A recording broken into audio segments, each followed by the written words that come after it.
The Bible. Is it hard to understand? When it comes to reading the Bible, the first thing that comes to mind is the fact that this is the Word of God. The seals have been broken, and the truth is here. And when we go throughout the scriptures, when we go throughout extra biblical records, we find that the language that God employed, that He used to create the heavens and the earth, was the Hebrew language.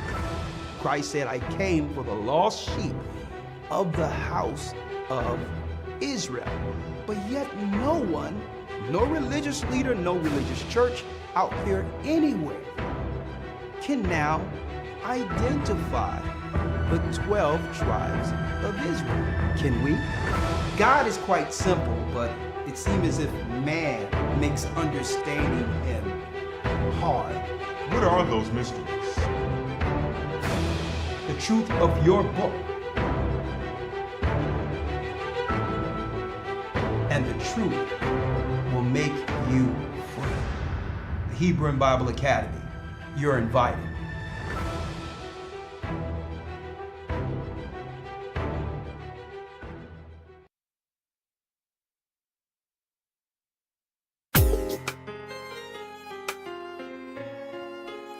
Shalom, shalom. Come on in. Come on in, brothers and sisters. Blessings. The East is where we're from. Hit the like button. How are you? The 12 tribes of Israel. In 721 BC, Shalom. the Assyrian king Thank you. took us down, we fell. Thank you. Appreciate it. With the great escape we went through the Euphrates. The Lord held the water still. Blessings. To a land where no mankind dwelt, we went. The 12 tribes of Israel. That's who we be. Manasseh, the Cubans, Ephraim from Puerto Rico, and Valley from the Isles of Hawaii. The Lord is calling back Israel. Zebulun from Panama. Come on in. The North American Indians, Simeon, the Dominicans, our highest gathering Israel. The Arabs and Africans told us at gunpoint. Yeah, speaking of gunpoint. Speaking of gunpoint, we're under a serious, I would say, genocide. A serious genocide. Not like the genocides that most would understand when it comes to outright carnage, blood war, right? They've found new ways of destroying people, and I'm going to go into that in a moment. Shalom, good evening. This is Elder Rick Harshaw, the Gathered of Christ Church, here with our weekly podcast, lesson, or what have you, okay? We're going to be nice, direct, to the point, and of course, we have the lines open, 515-605-9327. We're going to try to open up within 30 minutes to an hour. Okay. Brothers and sisters, we use our particular platform through the Spirit of the Almighty to not only help with the awakening of God's people, but also to warn not just Israelites, but Gentiles also of a judgment to come. Right? And that's what led me to this title this evening, A Nation in Rebellion Against God. See? And I'm going here because even though this nation, America and others, was built on slave labor, it used to be where the majority of, when it comes to the value system within any country our people were enslaved, that it had a moral foundation that all could accept to some degree. There was a moral line, whether you were rich, poor, whether or not you understand. It didn't matter your status. The majority of the citizens of America in particular understood where the moral line was. Okay? And there was usually a commonality outside of class when it comes to morality. Doesn't matter whether or not you're rich or poor. You would have the same feelings if you were violated, if someone stole something from you, if there was an adulterous relationship or an adulterer or whatever the case might be. Regardless of your status, there's some things we held true that made, at one point, America the beacon for the world. It wasn't just the land of opportunity as advertised throughout the earth. It was a so-called nation built on moral standings, rooted in Judeo-Christian values. But look what the world had become. It's exactly what the Most High said would happen before its total fall. And brothers and sisters, let me announce this evening, we are living in the last days. We are currently living at the last end of America's fall. And I'm going to talk about this when it comes to a nation in rebellion against God and how we got here. How we got here. Hit the like button for me, please. I really appreciate it. As you're coming in, please hit it. Doesn't cost you anything to do that. Help us out. I'm jumping right in. I want to also say it was a great Hebrew and Bible Academy week 3, the promised seed, in which we went into showing that according to the Bible, there is a chosen people of God. It's just that the world powers have worked in collusion, a conspiracy to keep the knowledge of who are the lost tribes of Israel in the earth today. But all in all, there is a chosen seed, whether the world powers or media accepts it or not. Okay, we're not here screaming from the mountaintops or from the blocks, recognize me, see me, I'm an Israelite. Listen, that train have left the station. It doesn't matter if anyone in the earth, people mainstream don't accept it. We know now. We know now. And we went into the promised seed breaking down that it is true that there's a promise to a particular people unrealized, and that we so happen to be the people. Okay? We're the people of God. But that's just one element towards salvation or promise. There's other elements. Because someone just being an Israelite, that alone isn't, let me emphasize, isn't a ticket into the kingdom promised. Will our people rule one day in righteousness? And let me emphasize that, in righteousness, absolutely. Absolutely. But only a remnant of our people will make it. Only a remnant.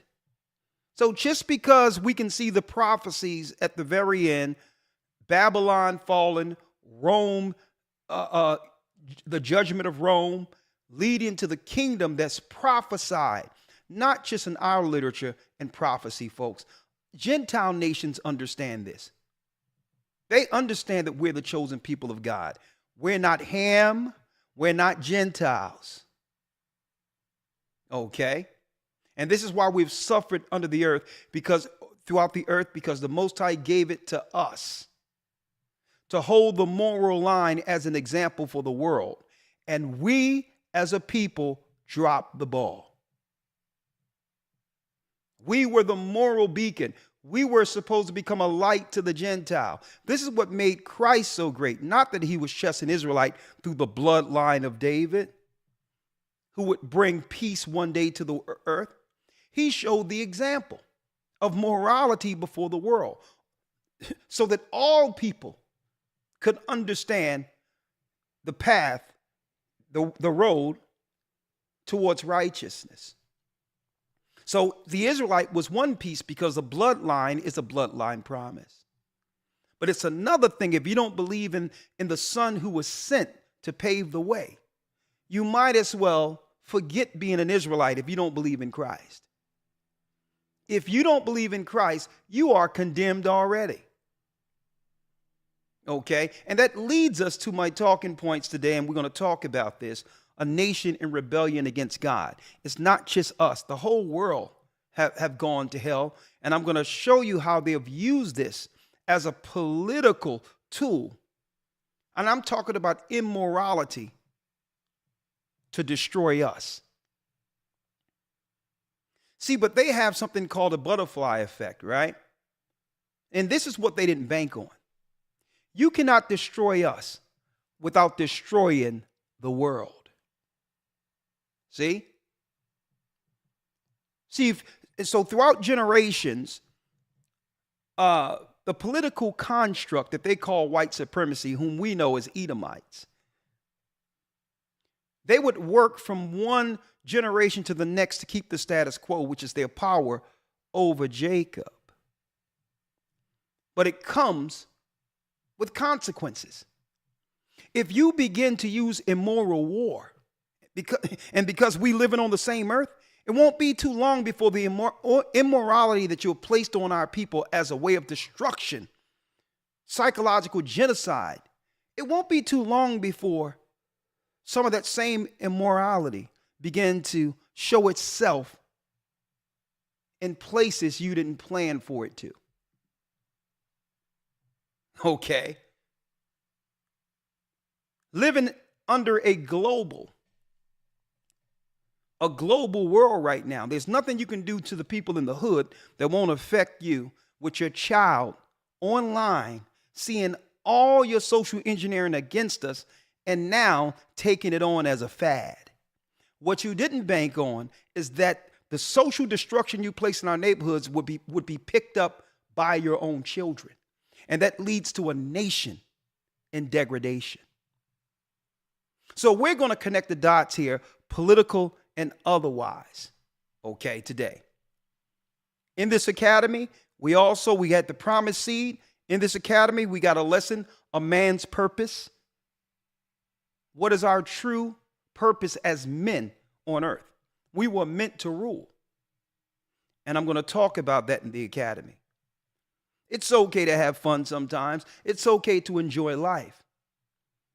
Okay? But enjoyment is a reward. That's when you reward yourself after your dedication being on purpose. Fun is a reward for achievement. You can't have a balance where it's all fun and no purpose. So we're going to talk about that in the academy. The purpose of a woman. The Holy Spirit showing that as an example of how the Holy Spirit relates and respect the order she was created under. And yes, I said she. Wisdom is the Holy Spirit. And she's in total agreement with God and does his purpose to a point where she's free to go all in all to direct everyone back to the Father and the Son. And I'm going to talk about that. And this is when women are in their full power. When they have a purpose as a helpmeet. This is when women are the most happiest on earth. When she solidifies the legacy of that man. And I'm going to talk about that. Empowerment isn't competing and getting what the other has. No, that's failure. Empowerment is working as a nation in our original functions. And I'm going to talk about that in the academy. And of course, I have a lesson week 11. Well, I may do this week 8 or 9. I'm still working it out. The judgment for rebellion. And speaking of rebellion and going back to the chosen seed real quick, the chosen seed. Folks, there's something out there politically where all of a sudden they're shoehorning our people into a political discussion on where do we stand in America as Black Americans, as they call us. I know we're the tribe of Judah. If you're Haitians, you're from the tribe of Levi. And if you are West Indian, or what they would call Jamaican, you are from Benjamin, the warriors. I know history didn't tell us this, but the liars are behind the history. But yet I digress. What I want to talk about here is that they're trying to hear what side should we take? On the side of the Israelis or the side of Hamas? It's like they're seeking to pull us in to an opinion to take a side on one side or the other. And I'm like, what is this? A war we didn't create. A war that America and the Western world has financed over taking care of our people. And I'm confused. I'm confused. How can we take a side when we're suffering more than what Hamas or any other nation can do to one another right here in Babylon? And I'm going to prove that. So you tell me that there's some big political war we need to take sides with, right? But if I look at both of the characters that's in the war, listen, it's their fight. Let them duke it out. I can tell you where it's going to fall according to God. That's my position. Let them duke it out.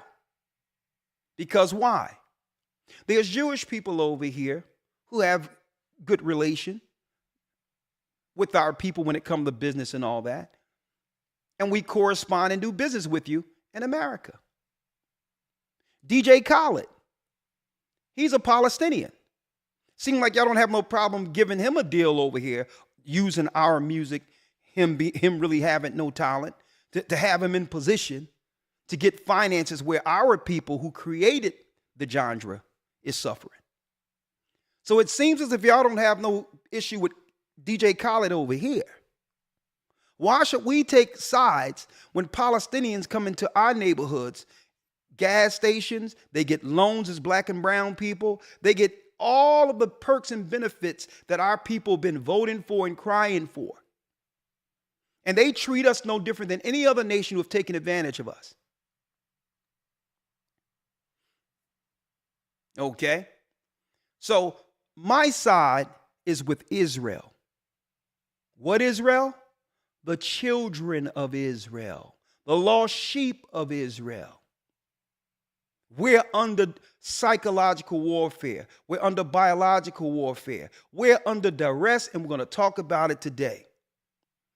And because this world is in rebellion and won't tell the truth on anything, now the Most High will have the world powers and those in position to eventually reap what they've sown in the earth against God's people. That's our stand. Our stand is that you're in the Valley of Jehoshaphat. That's right, sparking the last world war that leads to freedom.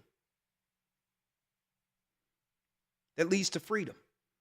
So don't come and try to pigeonhole us politically and say, well, we can only do something for your people if you take a side of Israel or whatever the case is. Or don't try to pigeonhole us into some political think tank scenario you've created by loosely probably tying Black Lives Matter, a political component that has nothing to do with our people, to the Palestinians, which makes that an enemy to the United States. Don't try to now throw some shade on us with some people we're not related to. So that's our stand politically. me as a so-called black man, I hate the whole idea of Black Lives Matter.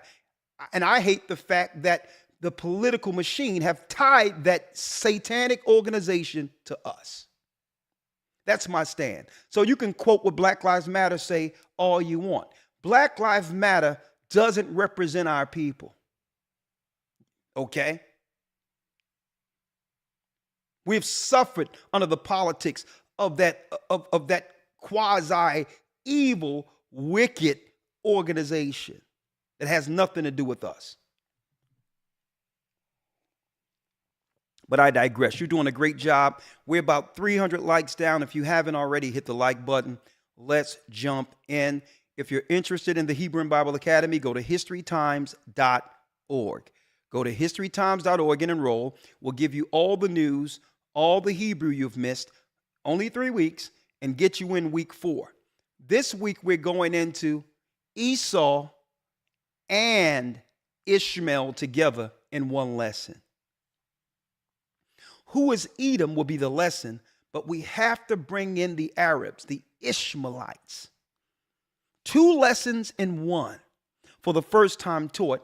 And in this academy, we're going to break down the Talmud and the secret origin of Judaism in this Hebrew and Bible Academy. Speaking of Arabs and why we don't take sides when it comes to Middle Eastern so-called conflicts. The real holy war is going on against us. That's the real holy war. That's a political war. That's between them two. It has no business in the theology and the narrative that the Bible says concerning the lost tribes of Israel in the end days. And that's us. And I want to know how many people out there in the world is supporting Israel, which are the lost tribes. When you give me those people who are supporting us, then we'll come back after we've received our benefits and support you. That's how it works. Speaking of breaking down Esau and Ishmael, the Arabs, who have colluded against us to keep us in chattel slavery, whether they be Arabs under Islam or the Vatican, who are Edomites. They have always colluded financially to keep us under some level of political oppression. Here's a book right here, The Other Black Diaspora by Ronald Siegel. And I have a video as well as excerpts I'm going to take from this particular book this coming Sunday. The Arabs, I'm talking about the imperialists, I'm talking about the 12 sons of Ishmael, as well as the 12 sons of Esau, have always colluded against us in the earth. Islam's black slaves. Islam black slaves.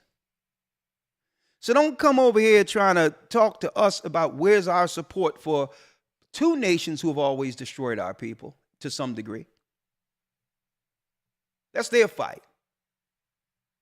Okay. Now, speaking of political, we're going to go into this coming Sunday. Go to historytimes.org. We're going to go into it. We're going to lay it all out. And we're going to have our two political nemesis, according to the Bible, revealed and exposed according to God. According to the word, they are in collusion against the 12 tribes, and they've become filthy rich, operating on either side against us. Okay? And we're going to talk about that. All right? Now, going into a nation in rebellion against God. Right? Going into a nation against God, Elder Lawyer, if you will. Let's get Babylon the Great, Elder Lawyer. Babylon the Great, if you will. Right? Hold on. Yes, sir.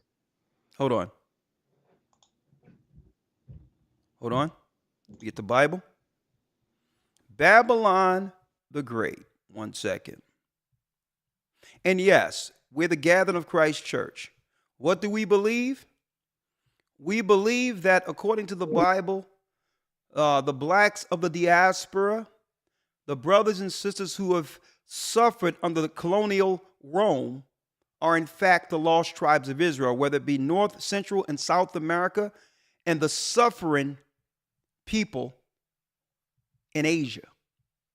These are from the lost tribes of the house of Israel. What we also believe, we don't believe that if you are an Israelite, let me make it clear, we are against any level of filthy hatred against any race of people.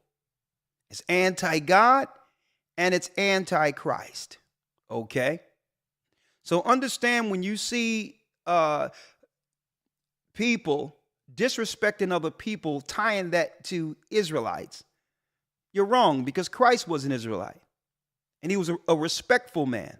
The disciples were Israelites. They are respectful.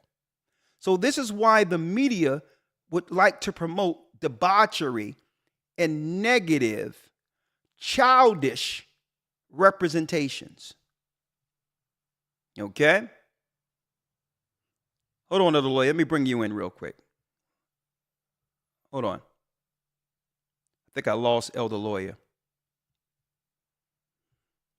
Hold on. Let me bring Elder Lawyer in. Come on. Hold on.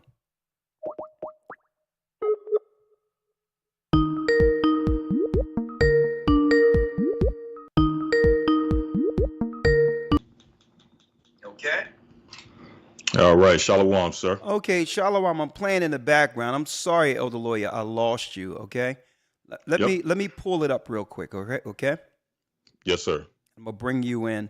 I have paperwork all over the place, so just bear with me. I really want to lay this out so that brothers and sisters can understand exactly where we are in prophecy today when it comes to the rebellion and the judgment that will come from it, right? Let me pull you in here 1 second. Great, fantastic. How you doing, Elder Lawyer, today? I'm doing well, sir. How about yourself? I'm blessed. Thanks for joining us today. Thank you for your presence. Sir. Yes, sir. All Thanks for having me. That's a nice shirt, one of the Hebrew Bible Academy shirts. Very nice. And, of course, Absolutely. I got a little black one here today, Hebrew Bible Academy here. All right. Okay, Elder Lawyer, real quick, right? Let's go to, if you may, Revelation 18. And like I mentioned earlier, I'm an Israelite according to Christ, according to the law, according to the genealogy that went all the way down to David, to Christ, to our people in Judea, who was destroyed by the Roman Empire, who were Romans, who were Edomites, Europeans. Our homeland was sacked in 70 AD. We are the real deal. We're the children of Israel. Now, one thing about Israelites, some people get a negative connotation out there because they think that all Israelites believe that white people and this people, everyone is bad. That's a childish way of viewing anything. All due respect to them, we don't operate like that. We believe all people has a chance of repentance, because Christ said at the very end, go and teach all nations, baptizing them in the name of the Father, Son, and the Holy Spirit. Now, will the Gentiles get exactly what the Israelites will get in the kingdom? Absolutely not. Okay, but they'll still be blessed more than here. Okay, two empires or two nations cannot rule the same space at the same time. So the same way there'll never be any equality between any races of people today. If the white man rules, he's in power. The same way when Christ comes, he's bringing the rulership and government for his people who have yet to receive a kingdom. So outright, there's Gentiles who are going to serve in that kingdom. And if they repent, renounce or denounce their paganism, they'll have an opportunity under Christ's kingdom. We care for all of God's creation. It doesn't matter your race. Let me make this clear. Okay, so I want to set the table right there. I can tell the truth about any nation, including our people, and not hate people. All right? So let's get that off. Let's dispel that myth that Israelites their doctrine is to hate people. That's utterly ridiculous. Okay? Elder Lawyer, let's get Revelations 18. Let's read this. Yes, sir. Revelation chapter 18, verse number 1. Revelation 18, verse 1. Let's read it. And after these things I saw another angel come down from heaven, having great power, and the earth was lightened with his glory. And he cried mightily with a strong voice, saying, Babylon the Great is fallen, is fallen. So it tells us that Babylon the Great is fallen, is fallen. Now you have to realize Babylon's original high position. So when it talks about fallen and fallen, we have to put this in context. Fallen from what? From grace. See? Fallen into degradation. I'm going to show you how this happened. Read. And how did it happen? Read. Babylon the Great is fallen, and has become the habitation of devils. And has become the habitation of devils. Go on. And the hold of every foul spirit, and a cage of every unclean and hateful bird. And it says, and is become the habitation of devils, and the hold of every foul spirit, and a cage of every unclean and hateful bird. It has become everything God said don't be. And they have put who? The immoral in position. They have blurred the lines when it comes to morality. And I'm going to show you how we got here. And it tells us that all nations are complicit. For all nations have drunk of the wine of the wrath of her fornication. None of them are absolved. They've all came to America under a secret code to abuse our people, to keep us on the bottom. And now that we realize that we've been double-crossed, not just by the people who are in power, who we've helped, let me tell you, on top of this,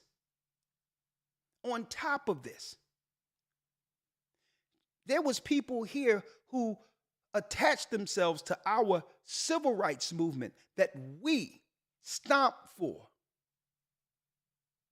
only to align themselves with our enemies and others to come in. Now that we realize we've been double-crossed, now they're coming in all together for the kill.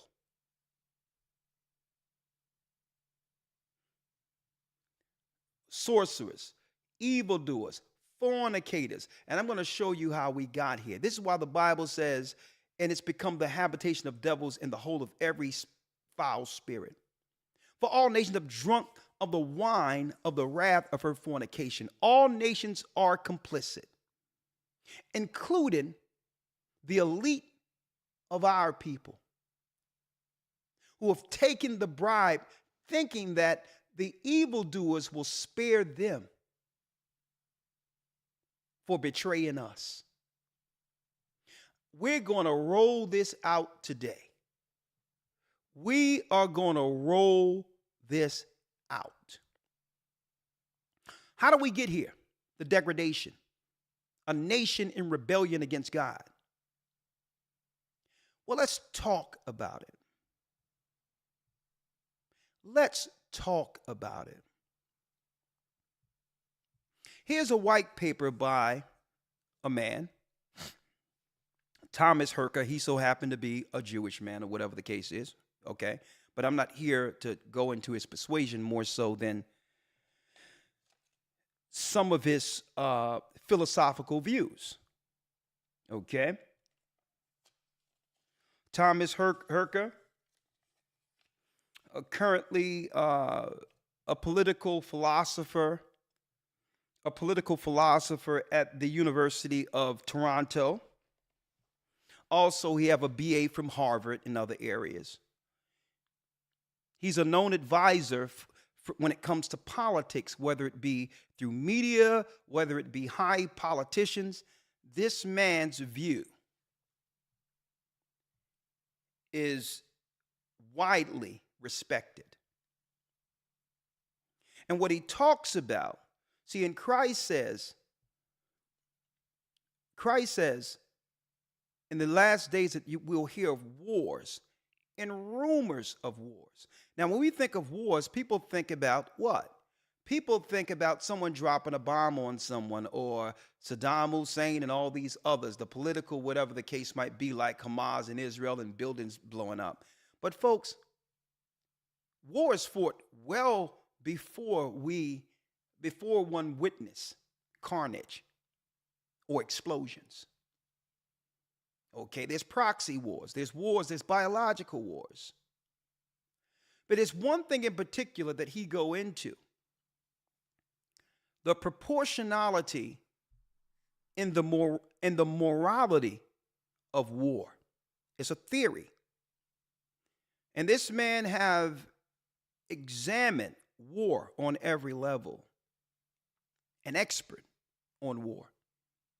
And one thing for sure, don't forget, when people come to him for advice, insight, or whatever the case is,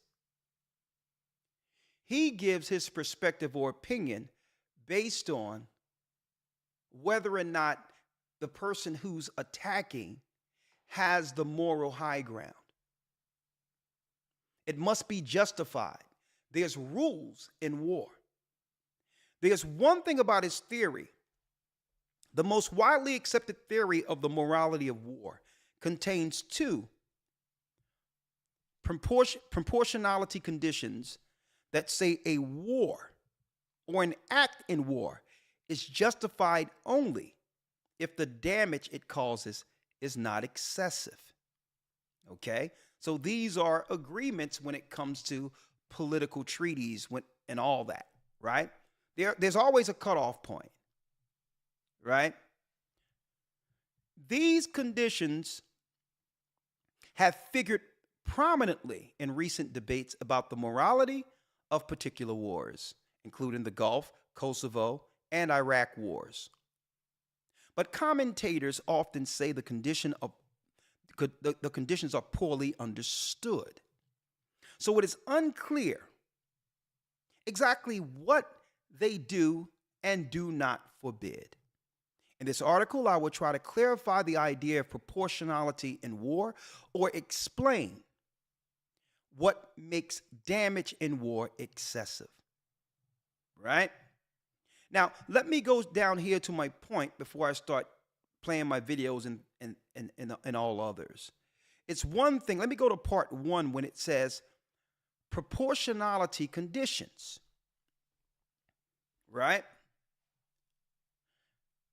Just war theory. That means your war or your declaration of war is justified. Just war theory lays down a series of conditions that a war must satisfy to be morally justified. And our people in particular, you need to hear this and not think of the war we see in the Middle East. Think about it, whether it be psychological warfare or even biological warfare. If they can frame your image immoral, it justifies their declaration of war against you. And he talks about this. It's about soiling the image of my enemy, which gives me the moral high ground to attack them. Okay? And through this, the attack becomes justified. These people will have no defense because the majority of the world would say they were a problem anyway. they were a problem we've all stayed silent about too long. So if they die off, the world is better for it. Now listen clearly. If it violates any of the conditions, it is wrong. Although how wrong, it depends on how many conditions it violates, how important they are, and how seriously it violates them. Right? Now, it talks about a moral line that justifies someone to have the moral high ground to do what? That's right, to declare war. Folks, there's a war that has been declared on us a long time ago. But the war has eventually eroded the whole country together. And that's why the replacements are here. Let me give you one example. Feminism was okay when they were able to initiate or indoctrinate our women into the ill ideology of feminism, which women first. Women first over her duty for man. Femininity worked perfectly for them when they could have a toxic scenario where now the black man is at odds with his woman and vice versa because of this new ideology. While they were able to live comfortably on the outskirts of the suburbs with a what? Living still under a traditional man-first model. So they thought eventually, okay, they'll kill themselves off. No family, no nation. And let me sprinkle some crack in on that too. Right? Let me sprinkle some crack on it. So they thought that what they were doing against the children of Israel was isolated to a degree it wouldn't affect them. But what happens? You reap what you sow. What you plant comes back. So what happens? So this is what happens as an example. And I followed this trend, and I followed this, and I have charts and everything tonight, and I'm not going to be too wordy. I'm going to get straight to it. So what happens was, let's just talk about men of status. Well, the men of status, listen to me clearly, the men of status have a low, have really a low threshold for foolishness or non-appreciation. I'm talking about men of status. So the men of status within our community in general began to say, you know what? Men of status in particular. I'm not talking about all men. I'm giving an example politically of where we are today. Just a view here. Said, listen, you can create the women who are disagreeable, but we're not going to deal with them. We'll deal with the women within our community who are agreeable. Right? Now, even though these may be, a smaller pool, they still exist. But then when there was not enough, because you're causing toxicity and family courts and all these others that's going on amongst us, when a man have status, he start looking in other places for traditional women because he's not dealing with what? He's not dealing with resistance. He doesn't have to. So what happens there? The feminism no longer affects the people who you aimed it towards. It's going to affect you. Because the men of high status, your women, your daughters are going to try to go after these men. And when your daughters go after these men, they're going to begin to bring forth black Israelite children. Right? And then what happens?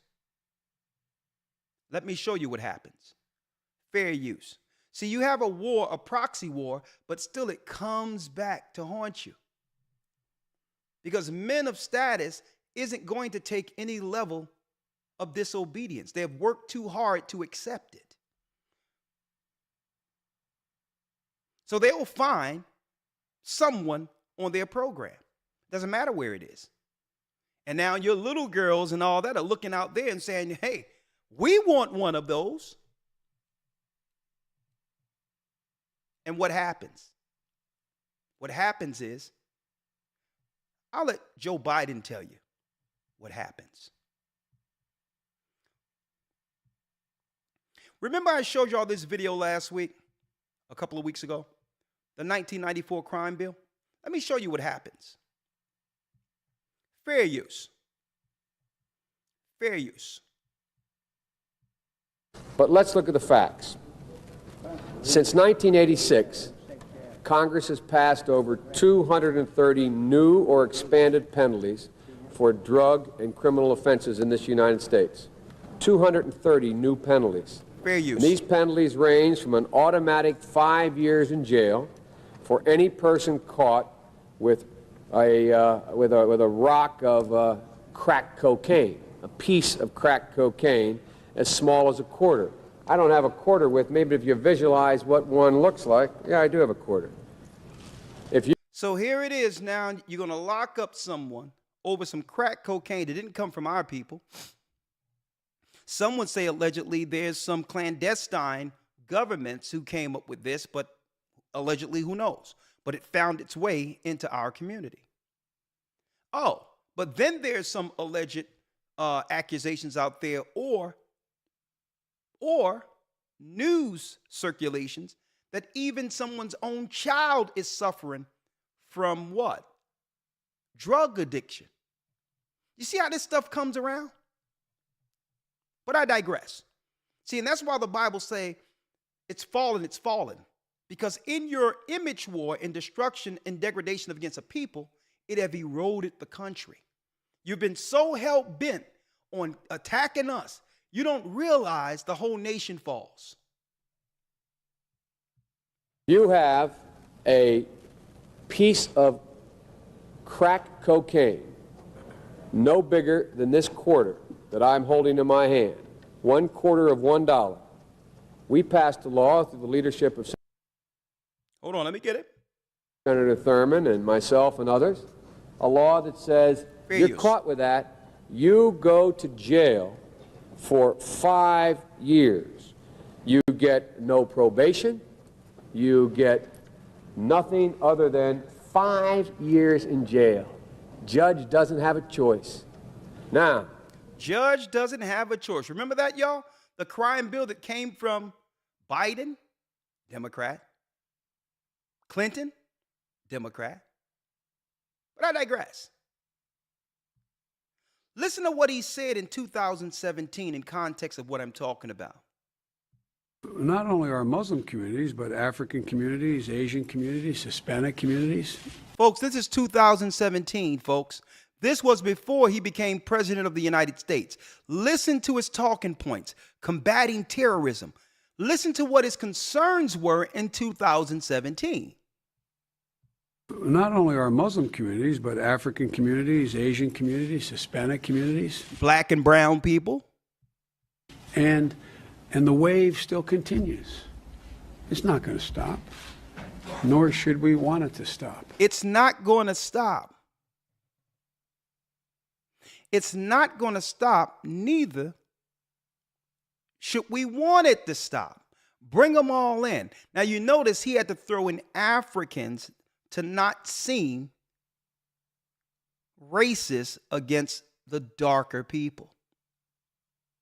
But you ask the Haitians and others, there's a certain lack of hue on the people they're letting through.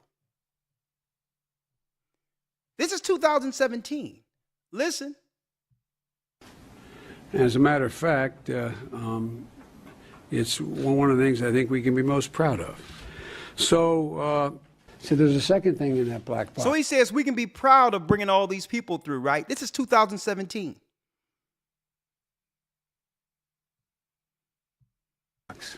An unrelenting stream of immigration. An unrelenting stream of immigration. He told everyone in 2017 exactly what his plans were. Non-stop. Non-stop. Non-stop. Non-stop. Folks like me who were Caucasian of European descent, for the first time in 2017, will be in an absolute minority. So he had a concern of preserving the integrity of who? The Edomites or the Caucasians. His concern weren't our people. His concern was the dwindling numbers, especially in the United States, of his people. And he should have been concerned. I have no problem with people who are for their own self-preservation. That ain't my issue. My issue is our people thought that he had a political plan for us. When he told you his plan and his concern is the fact that their numbers are dwindling. So how do you fix these issues? And we're going to talk about it. So what is his political fix if he get an opportunity to sit in the Oval Office? Right? What would be his focus? Self-preservation. But his only issue is that he would need the black vote to get in position. The people that he's looking to get rid of, who's a threat that's growing above those who look like him. The issue was he needed people who look like us to get him in position for the psychological, biological, as well as every other type of war against the children of God. Listen. United States of America, absolute minority. Fewer than 50% of the people in America from then and on will be white European stock. That's not a bad thing. That's a source of our strength. Now he's telling us that that's not a bad thing because he can't say this is what his initiatives are. So how do you reset the table?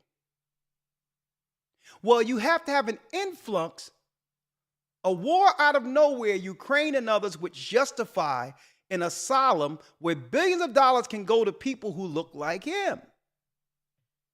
So now their children has what?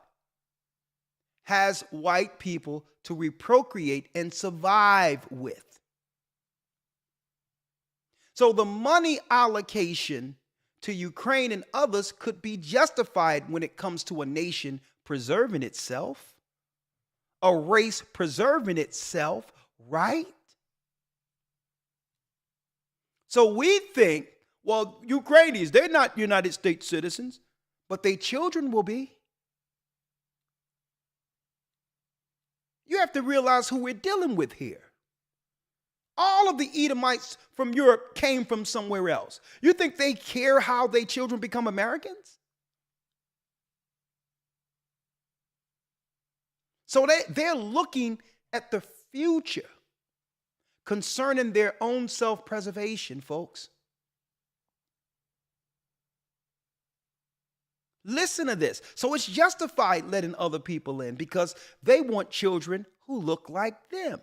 Especially with their women now, Kim Kardashian and others who look halfway decent, automatically are leaning towards black men, men of upward mobility and status. And guess what? these women aren't hiding what they want. They're brazen out in public on TikTok. And I'm talking about just straight white women saying, I want them tall, dark, and handsome. They're out there in Florida walking down the street, just out of nowhere in college.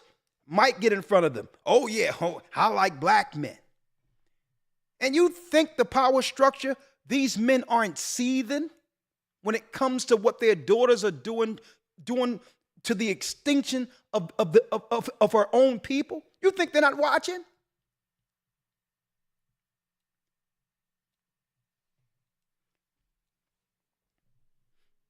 You think they're not watching? So look at this. I want to show y'all something now. So now he gets in office. Now Biden gets in office. Everybody, welcome back to the Jordan for 2 racial minutes demographics of the country. But this is what they're trying to do. I'm going to. We ready to go? Hello. On Tuesday, Fair Joe use. Biden and Kamala Harris held a private Zoom call with a small group of civil rights leaders from across the country. This is a completely closed call, so just wanted to remind you of that. There's no recording. Clearly, somebody did record, and now I have a copy of it. Now, this was Biden meeting with the Black Caucus and told people in this particular meeting with the president not to record this. This wasn't supposed to go public. This was just for him and his lackeys. And look how he speaks to them when he believed no one is listening. If you want to hear how he talks to them, and I'm talking about the lackeys who's willing to sell us out, listen to this. And now you're listening to it. Present for the Zoom was Derek Johnson, president of the NAACP, Vanita Gupta, a former ACLU attorney who was Obama's Civil Rights Division head, the Reverend Al Sharpton, Sherilyn Ifill, Melanie Campbell, who was the president of the National Coalition on Black Civic Participation, and soon-to-be former Congressman Cedric Richmond, who Biden has named an assistant to the president. In many ways, it was a Zoom call like any other. Can't hear you, Cedric. You're on mute. It also included a few Biden-esque boasts. I'm the first person, black or white, who called attention to the fact that you were finding that there was the rate of people who were African Americans who are dying was 3 times that of white people. I don't carry around a stamp on my head saying progressive and I'm AOC, but I have more of a record of getting things done in the United States Congress than anybody you know. Anybody you know. Oh, yeah, he sure get it done all right. Ask any black man. Some Biden cringe. By 2040, Now, this listen. country is going. Now he said by 20. Now he's saying by 2040. Now, once he's in position. Now this was before, brothers and sisters, the pandemic. This was before the pandemic. Okay, and don't forget, when the pandemic did happen, the first bill was a COVID bill, but what was attached to that was the Asian hate crime, claiming that black people were attacking Asian people, and they had it in the bill for COVID. Subsequent, listen to this, and they did this subsequent to George Floyd right before the election. Going to be minority white European. You hear me?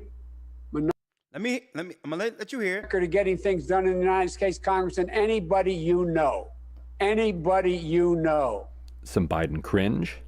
By 2040, this country is going to be minority white European. You hear me? Minority white European.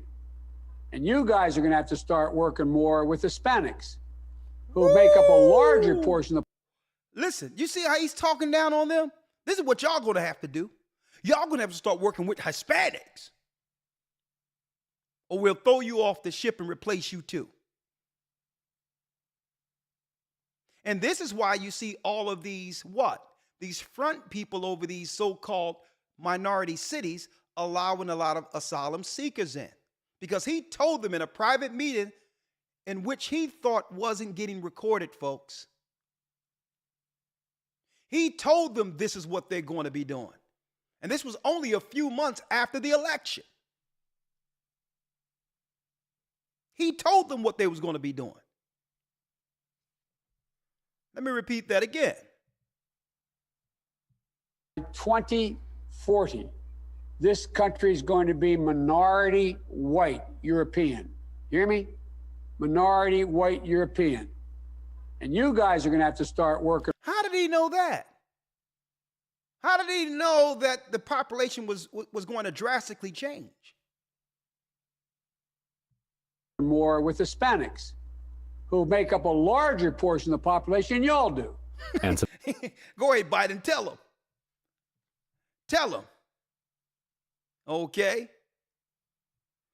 That's right. Tell them.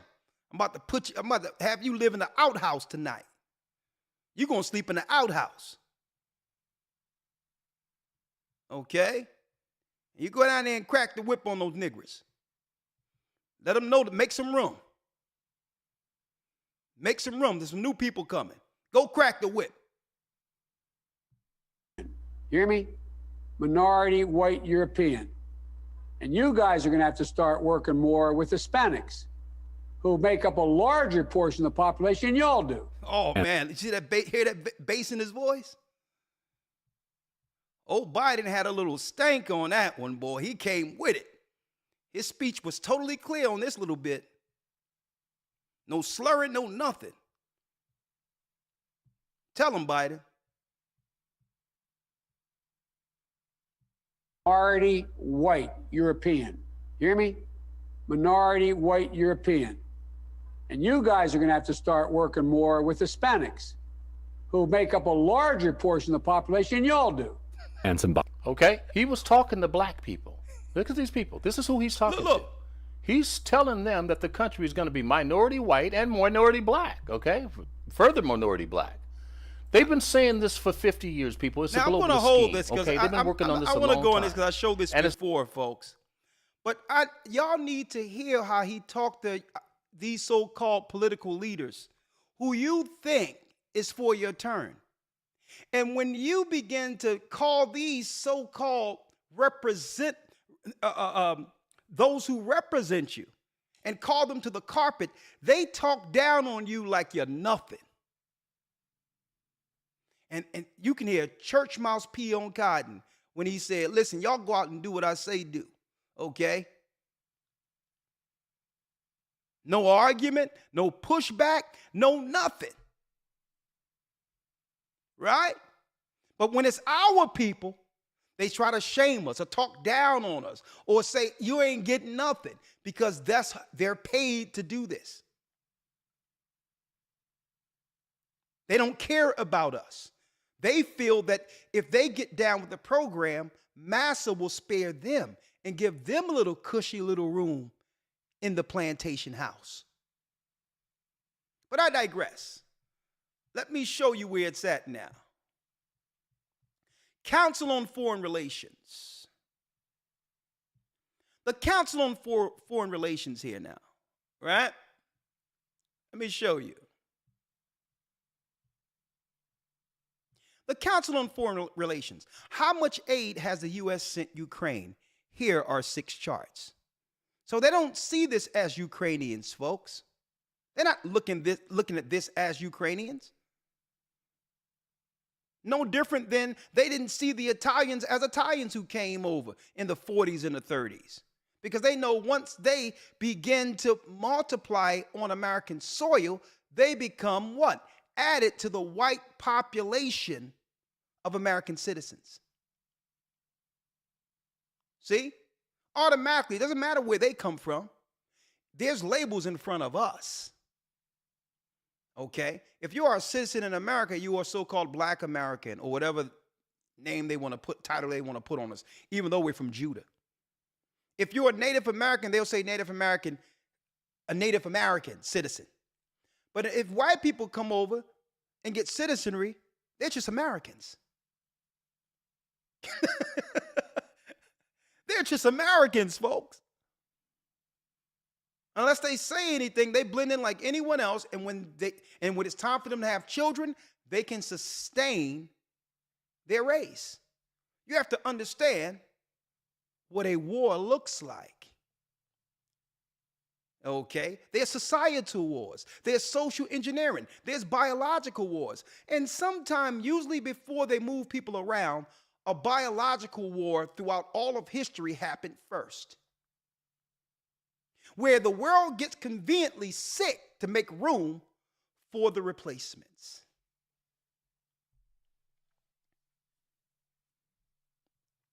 The Black Plague, anyone?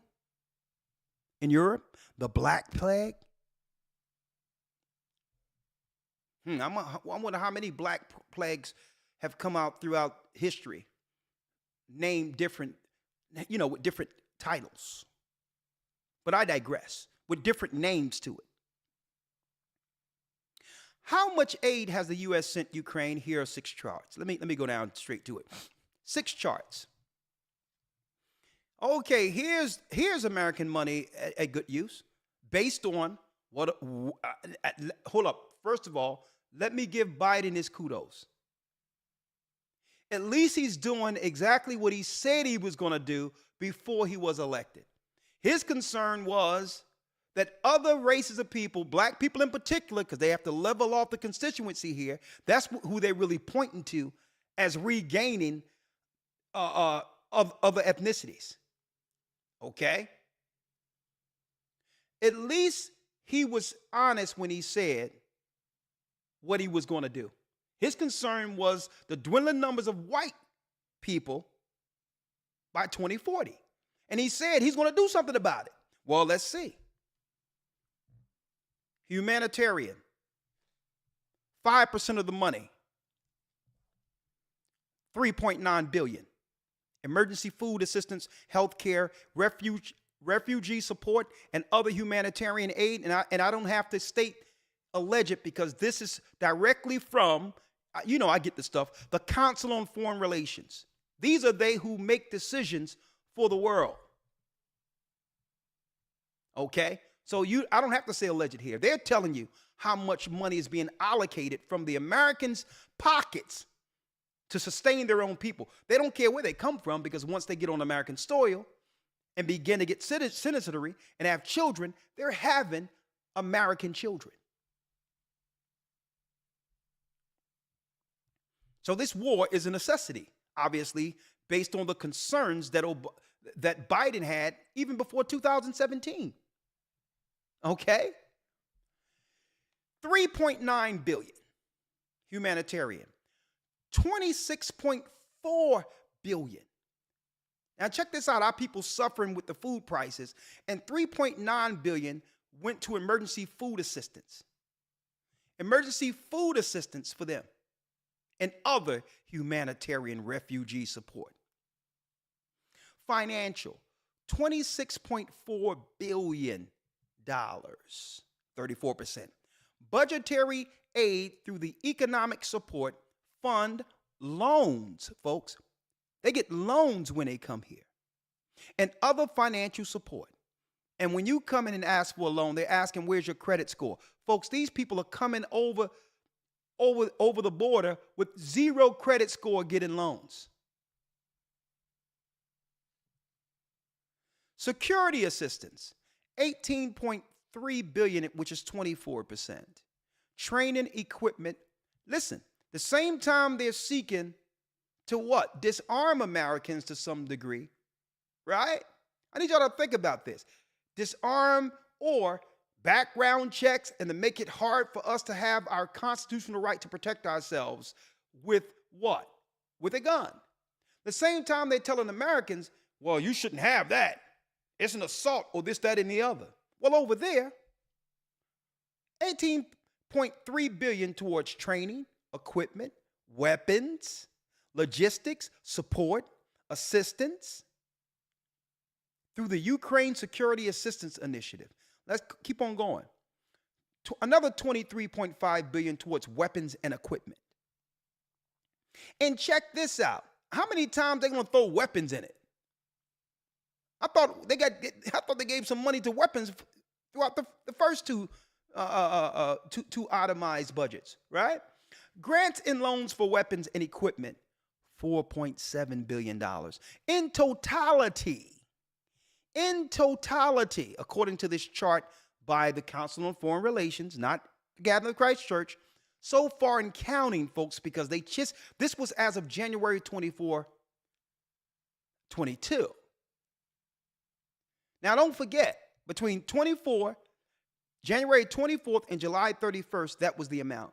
And then the so-called president of Ukraine came to the White House and came to the Senate again and asking for more funding just less than a month ago. $76.8 billion as of July 31st, 2023. Loans and everything.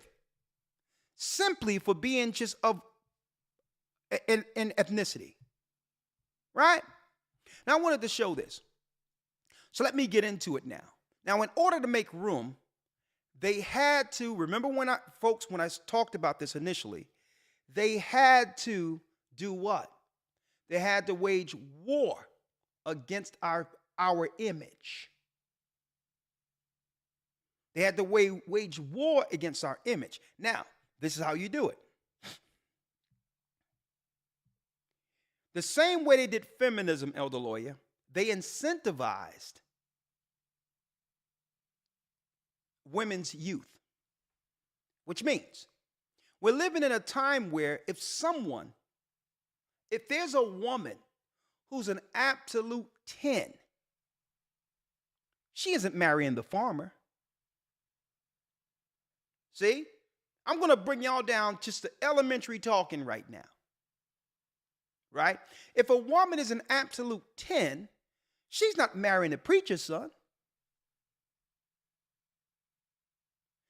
She must incentivize her looks. In her prime, she must maximize what she has before she loses it in our current society, which means if she know that she's set apart from most women, she must monetize herself automatically. See? You got the strip clubs. You got Instagram. You got Only Fools, because only a fool will pay money to see somebody with some madness in a camera. So that's taken all, and I'm not talking about our women. I'm just talking about their women too, Elder Lawyer. Their women too. So they have totally spoiled the pool of women who were to bring forth the next generation of children to sustain the nation. So this is why they have to bring in an influx in numbers, Elder Lawyer. In numbers, people from other countries who are raised with traditional values. They're not even trying to save the spoiled pool of their own people. They've given up on their own people. By destroying us, they have destroyed themselves. And this is why they need a new what? They need a new pool of people to sustain. But there's a moral code, according to that philosopher I showed, that will justify these new people replacing the people in America. They're even throwing their women away the same time. This is why they're letting the Ukrainians in. Because their women also have been tainted. So, if you're going to replace a people, what must you do? This is what you must do.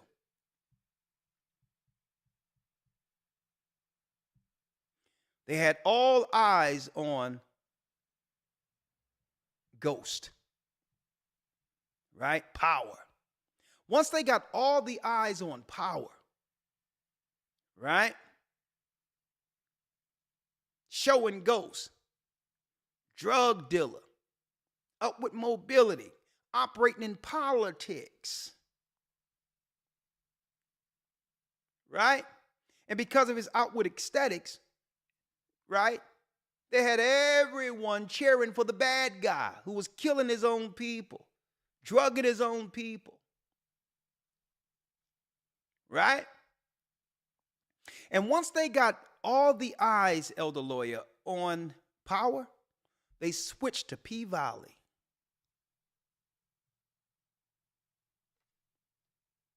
P-Valley. In order for you to actually go against a nation to replace them, you must destroy the image first. Now, one thing about the people who are coming over here, there isn't no transgenderism policies and all those others in the countries they come from. So they must link us to the degeneracy to justify these people claiming there's no problem helping getting rid of these people who are degenerates anyway.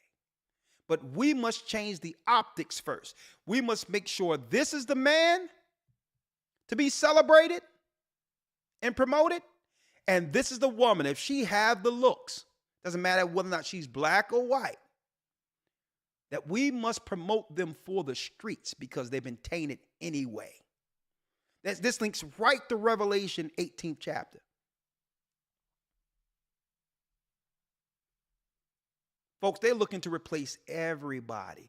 It isn't just our people. But those in the red states have already moved away from the cities, knowing the plan because they're preparing themselves for the next civil war. Now, the Republicans are going to marry, that's right, they're going to marry the people that are coming over here new. They have paid for them. They have paid for them to come over here so that they can have children, to start over and have a moral high ground to justify destroying the people in the city.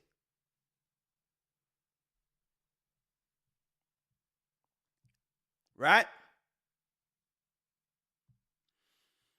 Elder Lawyer. Yes, sir. I'm in the book of Jasher. Right? Mm-hmm. Yep. Let's go straight to it. Book of Jasher, the 18th chapter. Babylon the Great is fallen.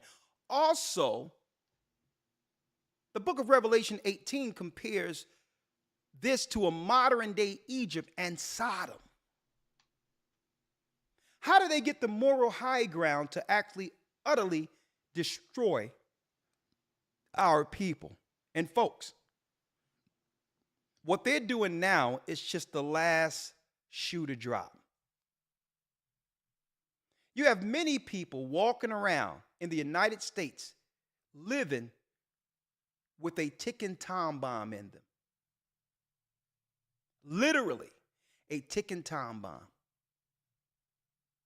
So they already have the whole replacement going to know exactly how many people to bring in and how many people aren't going to survive after a certain amount of years. You have to watch what they say.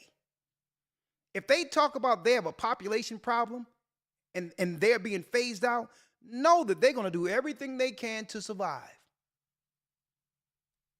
Wouldn't you? What you didn't expect is for them to target our families and all that who've supported the same people who's doing this to us with the legislation were the people who promised to actually help our people for the first time in this United States of America. So let's talk about how they were able, what tactics they used to attach to us. Sodom and Gomorrah. Let me show you what was going on in Sodom and Gomorrah amongst their elite groups. And this is going to tell you, folks, why a lot of these so-called Boule and others who are our political representatives, why they can't say anything even if they wanted to. Who knows? A lot of them could be compromised. Who knows? Especially coming from the lifestyles they indulge in. I mean, look at Gillum, who was in Florida, who was running for Gillum was his package family man in Florida running for the governor. He had the political fortitude, he had the steam behind him, he had the finances behind him, and all of a sudden he was found, that's right, in the news it tell you, not allegedly, face down in his own vomit after having a night with a white escort. You can look it up. So when they put these politicians in front of us, understand, these politicians may look like us, but they are not for us. Okay? So when you see somebody in Chicago claiming that, okay, this is what it's going to be, we have to make room for other people and all that, understand, he's doing what he's told based on how we have witnessed Biden speaking to them in private. They don't have no say in the matter. They must push the legislation, or they'll get another black person who'll be more than happy to do so. Let's talk about it, Elder Lloyd. Let's go to, in the book of Jasher, 18. Let's start at what, the 11th verse? Yes, sir. Let's do it. The book of Jasher, chapter 18, verse 11. Come on. In those days, all the people of Sodom and Gomorrah and of the whole 5 cities were exceedingly wicked and sinful against the Lord. They were exceedingly wicked and sinful against God, rebelling. Read. And they provoked the Lord with their abominations, and they strengthened in aging abominably and scornfully before the Lord, and their wickedness and crimes were in those days great before the Lord. And it says their wickedness and their crimes was in those days great before the Lord. Right? And I'm going to tell you, folks, let me put this out there real quick before I break this down, folks. Let me break this down real quick, Elder Lawyer. Let me tell you, folks, when it comes to Sodom and Gomorrah and alternative and all that other stuff, it's the media and others to make people believe that it's more prevalent than it actually is in our society. Okay? Right. And for some reason, we have taken this on, that black men and all this is gay and all that. Folks, let me tell you, that's a lie. You're looking at concentrated cities where you can find those particular actions within one of the major cities when all of them go to flock to a specific area in a city. But if you spread it out in percentages, they pale in comparison in number. That really doesn't exist like that, where the majority of the black men are gay and all that. That's a lie. Now, this is the optic they was able to sell through imagery to make us believe it was that way. Hollywood and all that had quotas where 1 in every 7 actors within Hollywood, if they're going to write a script or take it on for a production, must include at least 1 gay representation. When there's not 1 in 7 in the normal population. So if you're seeing on every television station, right? And if you're seeing this on every series and all that, and then go into concentrated cities and see it in certain areas, you start to believe it's the majority. Mm-hmm. Okay? It's less than 7%. Less than that. When you look at the numbers, and I'm talking about out of 330 million people. And I'm talking about regardless of race, ethnicity, and all of that together, not black men or black women.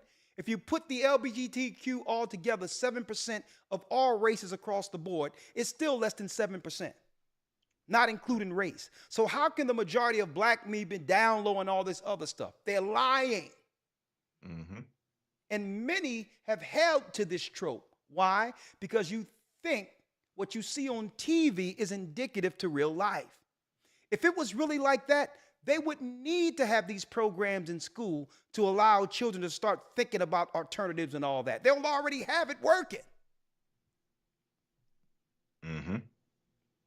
But if they can put the optics out there that it's normalized, 1 out of every 7, according to Hollywood, right? According to every radio station you see, every television program you see, the image that they've created to put out there to represent us, you'll begin to believe what you're seeing on TV and the internet is indicative of what's going on in real-time population. But that's the problem. More people are looking at their phones and their computers than going out and understanding what's going on in real time. Mm-hmm. And that has become your reality. That 1 in 7 men could be gay. It's a lie. It's a lie. So there's many reasons many would like to say, well, okay, men are either in jail and gay. No, a lot of those are tropes, folks. A lot of those are tropes. It's a small percentage of men in jail. But then it comes down to, well, okay, if it's not the jail thing and the gay thing, now we must have the real conversation to why relationships aren't happening like they used to. See? Now we have to have the real conversation. Now the excuses have been put away. But I digress. I'll talk about that. I want to discuss that in the academy. But let's go back to the book of Jasher real quick, if you will. One moment. Let me grab it. Yes, sir. When verse 12. Read it. And they had in their day a very extensive valley, about a half a day's walk. So they had a valley, a place they would go in Sodom and Gomorrah. A half a day walk, they would go to this place, right? To do what? Let's read. And in it there were fountains of water and a great deal of herbage surrounding the water. Come on. And all the people of Sodom and Gomorrah went there 4 times in the year with their wives and children and all belonging to them, and they rejoiced there with their timbrels and dances. So every season, usually around their so-called change of seasons, they would go to this festival out near the water during Sodom and Gomorrah, the change of seasons. Folks, you're going to find out these are celebrations or actions amongst elite circles. And what would they do leaving their homes? What would they do? Folks, this is, believe it or not, the origin of festival. The origin of festival, where even the Catholics will allow what? Even the pious or the honorable amongst their people to get sin out of their system at a certain time of year, only to go back to their normal lives as if it didn't happen. It was a way of releasing the sin so that it don't follow you, so that you're not living by the temptation. And this is why, that's right, the Roman Catholic Church had absolving of sins. Get it out of your system. The Pope would just say it's okay. Right? Let's read it. Yes, sir. Verse 14.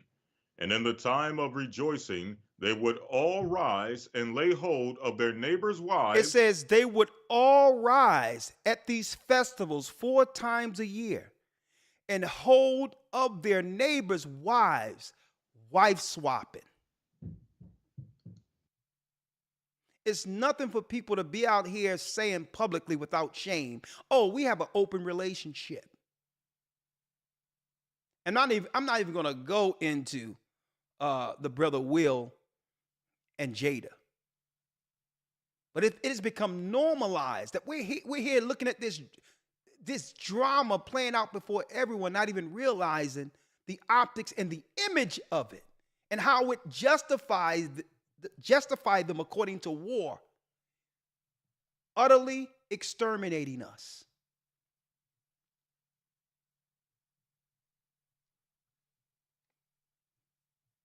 And at the time of rejoicing, they would all rise and lay hold of their neighbors' wives, wife swapping. Mm-hmm. And some read the virgin daughters of their neighbors. Then they would take the virgin daughters of their neighbors. Folks, this may happen allegedly amongst elite circles. And this is why a lot of these guys, when they get out there to do Satan's will, They only passing legislation that they have to pass. Why? They could be possibly morally compromised. Right? And some of the virgin daughters of their neighbors, read. And they enjoyed them, and each man saw his wife and daughter in the hands of his neighbor, and did not say a word. They would see their wives and their daughters in the hands of their neighbors and could not say a word. That's the origin of Sodom and Gomorrah. It's in the book of Jasher. Sodom and Gomorrah. And they would do this 4 times a year, to the degree where even Abraham, elder lawyer, Abraham himself commissioned before the Most High and asked him, could he forgive Sodom and Gomorrah? That's how much love our father Abram had for life. Throughout all of this evil, Abram went and asked the Most High, how is it possible? Is it possible that we can forgive Sodom and Gomorrah? Can you save this place? There is good people. My friend, my brother, my cousin Lot is there. My family lives there. So Abram the righteous, I just went into the promised seed. Very great lesson last Sunday, a few days ago. Even Abram asked, my family is over there. Can you save Sodom and Gomorrah? Elder Lawyer, let's get that when he petitioned the Most High. Yes, sir. This is the book of Genesis, chapter 18, verse number 16. Genesis 18. Genesis 18. And let's go straight to it. Yes, sir. Verse number 16. And it says, yeah.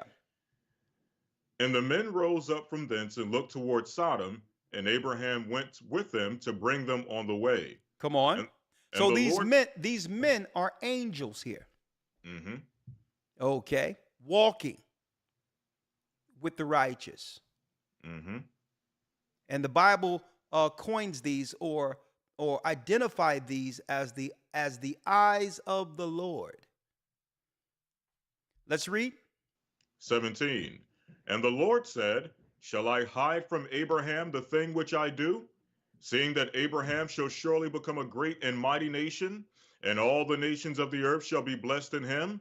For I know him, that he will command his children and his household after him, and that they shall keep the way of the Lord to do justice and judgment, that the Lord may bring upon Abraham that which he hath spoken of him. Now listen how the Most High view Abram in high regard based on what? His moral standing. I can trust that Abram is going to do what? He's going to hold the line morally on earth to represent his purpose. Mm-hmm. No blurred lines here. He's going to hold the moral line. And this is what we were, folks. Even in chattel slavery, folks, outside of them conditioning us and severing a few people away from us to actually deal with their debauchery and sexual perversions. Outside of that, we were the moral, I'm going to tell you, folks, barometer of the United States. We were the moral barometer. Like our father Abraham. Read the 20th verse. Yes, sir. Verse 20. And the Lord said, because the cry of Sodom and Gomorrah is great, and because their sin is very grievous, I will go down now and see whether they have done altogether according to the cry of it, which is come unto me. And if not, I will know. Read. And the men turned their faces from thence and went toward Sodom, but Abraham stood yet before the Lord. So the angels are going into Sodom to check and see whether or not the witness that went before the heavens is exact. Because many people in Sodom and Gomorrah is crying towards the heaven. They're murdering people. They're abusing people. And I'm talking about the governors, the government of Sodom and Gomorrah. This wasn't just the people. It was the government. Let's read. Yes, sir. 23. And Abraham drew near and said, wilt thou also destroy the righteous with the wicked? So now he's what? He's praying to the Almighty and asking, Lord, will you destroy the good people with the wicked ones? Read. 24. Peradventure there be 50 righteous within the city. Wilt thou also destroy and not spare the place for 50 righteous that are therein? He says, suppose there's 50 there. Will you spare all of Sodom and Gomorrah if there's 50 that haven't been tainted by Sodom and Gomorrah's perverted ideology? Mm-hmm. Will you save a whole city for 50? 25. That be far from me to do after this manner, to slay the righteous with the wicked, and that the righteous should be as the wicked. That be far from me. Shall not the judge of the earth, should not the judge of all the earth do right? Read. And the Lord said, if I find in Sodom 50 righteous within the city, then I will spare all the place for their sakes. If there's 50 people who haven't been affected by the wickedness of Sodom, for your sake, Abram, I'll save it.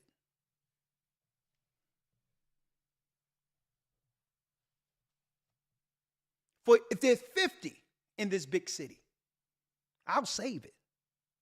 And I need all of us to think about all the people we tried to tell about the truth and all that, and they're still going about their life because they know that if they come to the knowledge of the Bible, then there's things they would have to change. That's really the reason why most people reject the Bible, folks. It's not because they think it's tampered with and all that, because they know they're doing something in their conscience against the morality within the book itself. And if they don't read it, they feel that they're not what? That they're not tied to the judgment written in it. I need y'all to think about that. So these people I don't deal with the Bible. Oh, it's tampered. Oh, I don't deal with the Bible. Oh, the white man. Nah.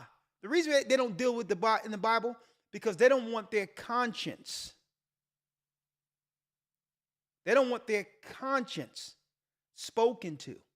They want to do against the Bible and be justified or absolved by claiming, well, I didn't read it, so maybe I'll escape the judgment of it.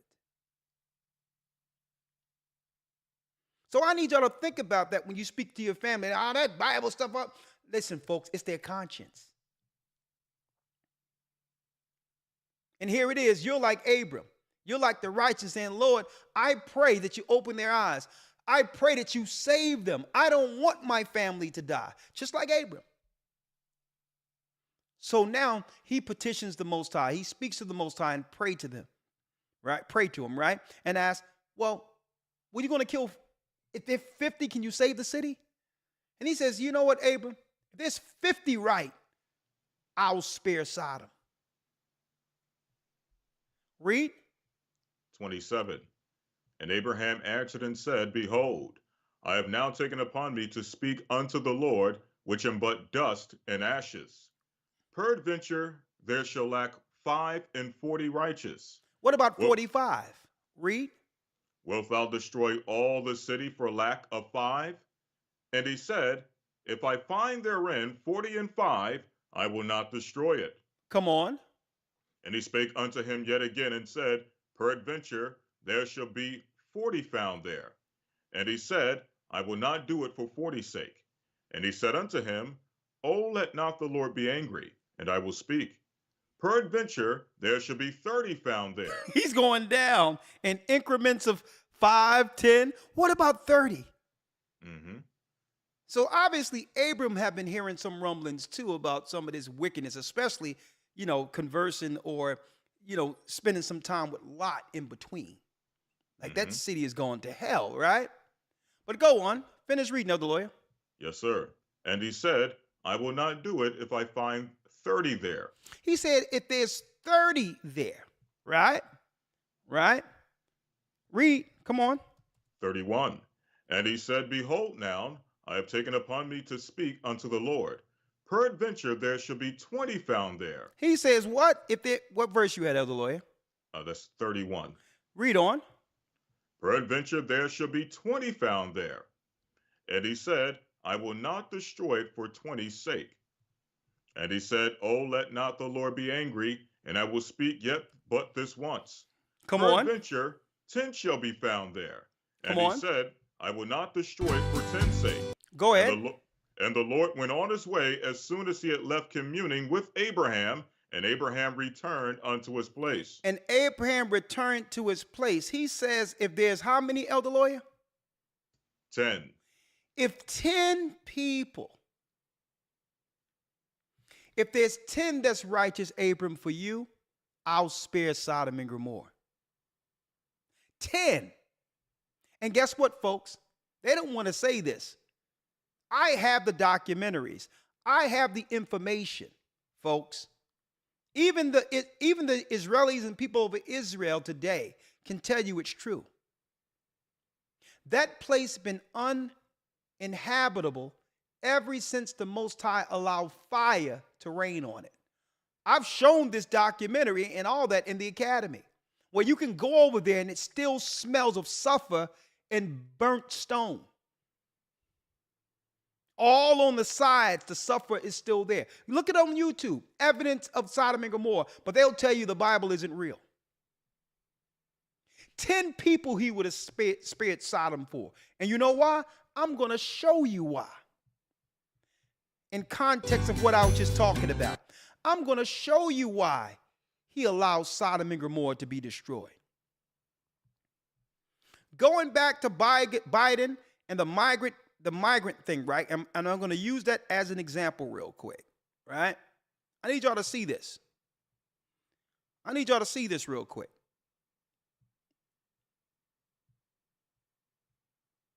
Sit up here with this crap and we're supposed to listen to it. City leaders tried explaining the decision, but the crowd did not want to hear much of what they were saying. My name is Beatriz Ponce de Leon. I'm the Deputy Mayor for Immigrant, Migrant, and Refugee Rights. And if you think it was loud inside, it was...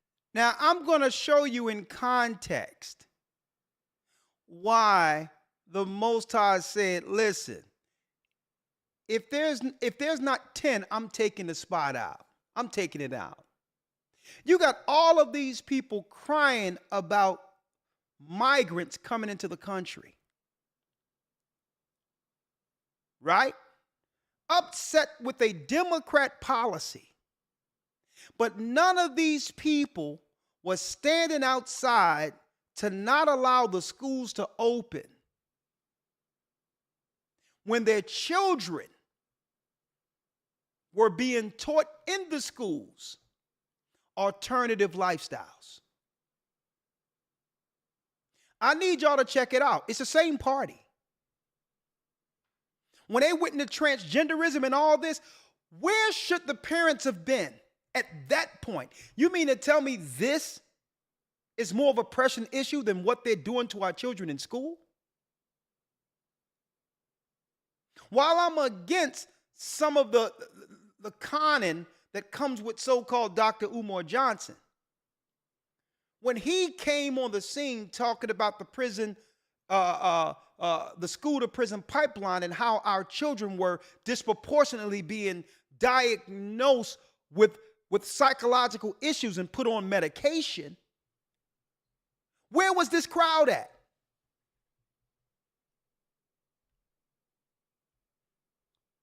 It's the same party.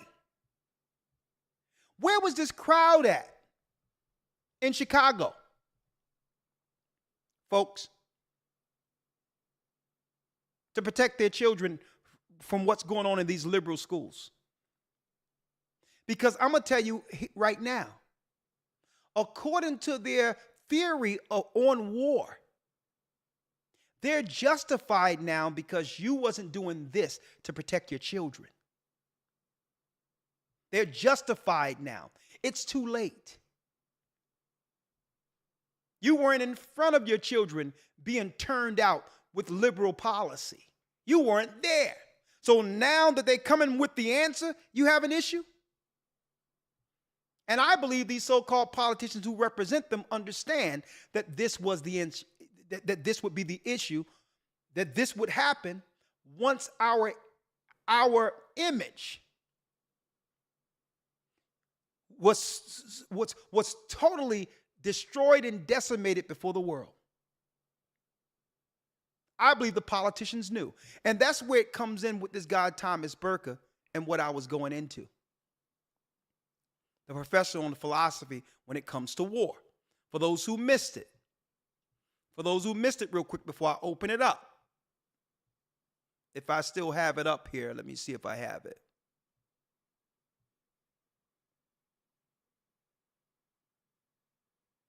I don't know if I still have the white paper. Hold on. Yeah. Right here. Right? Where he goes into political war. Okay, he has a BA from Harvard. Okay. He also teaches at the University of Toronto when it comes to wartime psychology and what give your enemy the upper ground to attack and or destroy you. It's called just war theory.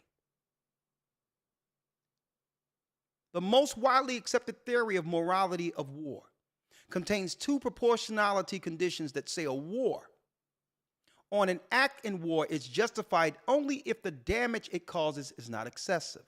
So if you can do a soft kill on the people with a cutoff number, it's okay. See? These conditions have figured prominently in recent debates about the morality of particular wars, including the Gulf, Kosovo, Iraq, and all these others. So in a nutshell, what he's telling the presidents and all these others who come to him for advice is, you can't go to war unless you have a moral justification. The same way with Iraq.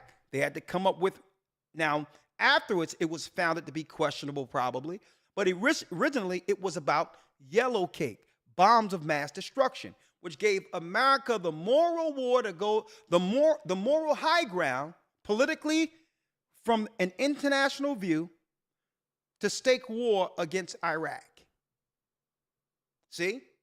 When you look at Israel, Hamas. Last week, they were showing videos before the bombings of some people from Hamas kidnapping people and all these others, which gave them what? The moral high ground to justify no one saying anything against the bombings. Well, here we are today. Here we are today. What justified them killing our people and destroying us? They have the moral high ground. They have the moral high ground to where the other nations will look at Americans and say, you should have replaced these people a long time ago. They are in rebellion against God. Do whatever you want to do with them. And a matter of fact, after you get rid of them, we'll come over there and show you what morality looks like. We're willing to replace them for you. No one have ever broken it down to you on, I'm going to tell you, from a normal optic standpoint in which you can actually understand why the Most High is allowing all this to happen. Because we are allowing our image to be totally tarnished. And now we have what? We have selective outrage. You have selective outrage. Shut up about somebody coming to do something in your city when you wasn't in front of your schools when they had what? Transgender story time for your child.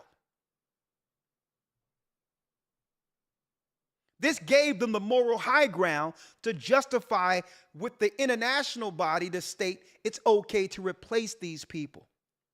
They won't get in front of the shootings in Chicago. They won't get in front of this. They won't get in front of nothing. And a matter of fact, we're going to allow them to continue to promote themselves negatively so that we can have the moral high ground justifiably in war to replace them, because we have a number problem. We have a number problem, and this is what Biden said in 2017, well before he was president of the United States, that they have a numbers problem. So now, because our image has been tarnished to the point of no return, they're not just going to replace the people in America, they're looking to replace their people too, because their good-looking women are choosing black men publicly. It was okay when it was privately, but they're mocking their men. So now they've opened up the border, opened their wallets and said, come on, Ukrainians who was raised to be tradition, come on in and have our children, because we're even going to get rid of our people too. So it's not just our people under duress, folks. It's the optics. It's sin that gives them the justification to not just come against our people, but their own. Babylon the Great is fallen, and Biden told them it was going to happen. Not only our Muslim communities, but African communities, Asian communities, Hispanic communities, and the wave still continues. This was 2017. Listen to him.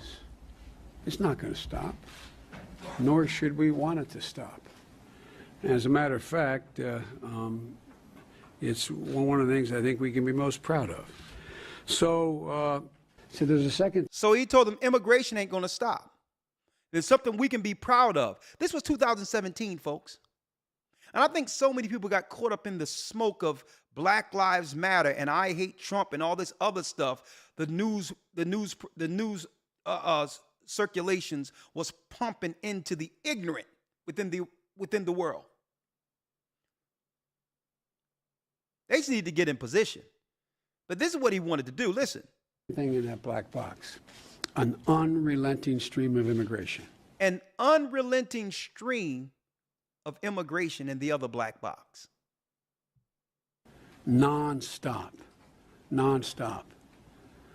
Folks like me who were Caucasian of European descent, for the first time in 2017, will be in an absolute minority in the United States of America. Absolute minority. Fewer than 50% of the people in America from then and on will be white European stock. That's not a bad thing. That's a source of our strength. And so that's the source of our strength. We will be the minority. And then he told the politicians this. Kamala Harris held a private Zoom call with a small group of civil rights leaders from across the country. This is a completely closed call, so just want to remind you of that. There's no recording. Clearly, somebody did record, and now I have a copy of it, and now you're listening to it.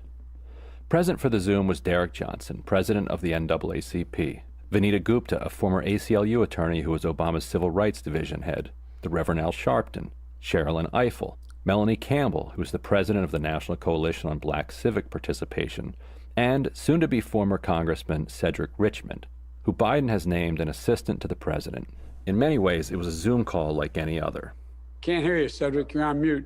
It also included a few Biden-esque boasts. I'm the first person, black or white, who called attention to the fact that you were finding that there was the rate of people who were African Americans who dying was 3 times that of white people.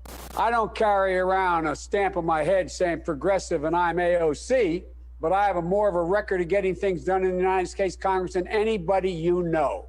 Anybody you know. Some Biden cringe. By 2040, this country is going to be minority white European. Hear me? Minority white European. And you guys are going to have to start working more with Hispanics. The first thing he said when he got in office, not a plan for our people, like him and Kamala claimed to sit down and speak with Ice Cube.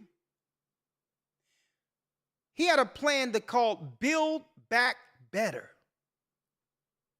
His plan was to build back better. And it's based on what his concerns were before the election. The dwindling numbers of white people having white children.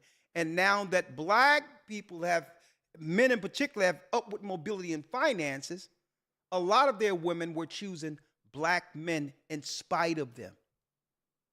They say, you know what, we scrapping this.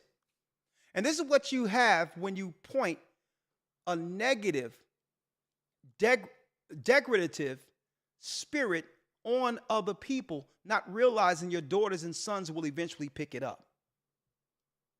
They kept us at bay as long as they could by tarnishing our image, but by doing so, tarnished the image of the whole country altogether, which the Bible states, Babylon the Great is fallen, it's fallen. None of it is right. So now that they have the moral high ground pointing to the liberal side of things, it justified them bringing in all of these white Ukrainians and others to replace the liberal negative image. It's Bible prophecy. But guess what? It's still not going to survive. Because there will be civil war. I'm going to tell you, there will be civil war. Now, not in our immediate future, but there will be a civil war. And that will be the end of America as we know it. Right? So, let's open up the lines real quick. Rebellion. 515-605-9327. He said he was going to do it. Elder Lawyer Biden and those who control it, that's behind the Council on Foreign Relations and all that, bringing the people over. Folks, this is the answer to what the politicians that look like us was pushing. We need to stop black on black crime. We need to do this, do that. They was talking all the talking points to give us a negative view before the world to justify us getting sick and to justify them replacing us altogether. Here we go. Now, Elder Lawyer, here's another place that I think they're going with this eventually. You heard it here first. Today is October 18th, 2023, according to their time. We know it's not that, but according to their time. Elder Lawyer, this is going to be the justification for every boogeyman imaginable to put the whole United States under lock. What do I mean by that? There's nothing for stories to come down the pipeline now that when the borders were open, some disease of different variants crept through. See?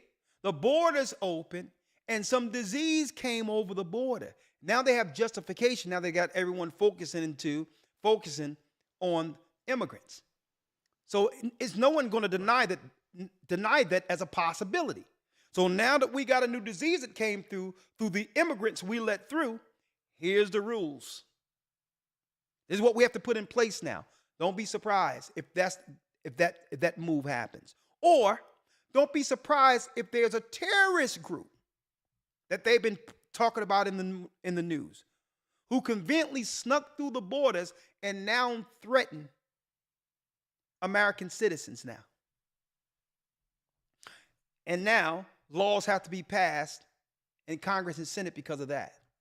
But all of this leads to what? New laws being put on the books that will oppress and destroy its citizenry. Babylon the Great is fallen, is fallen.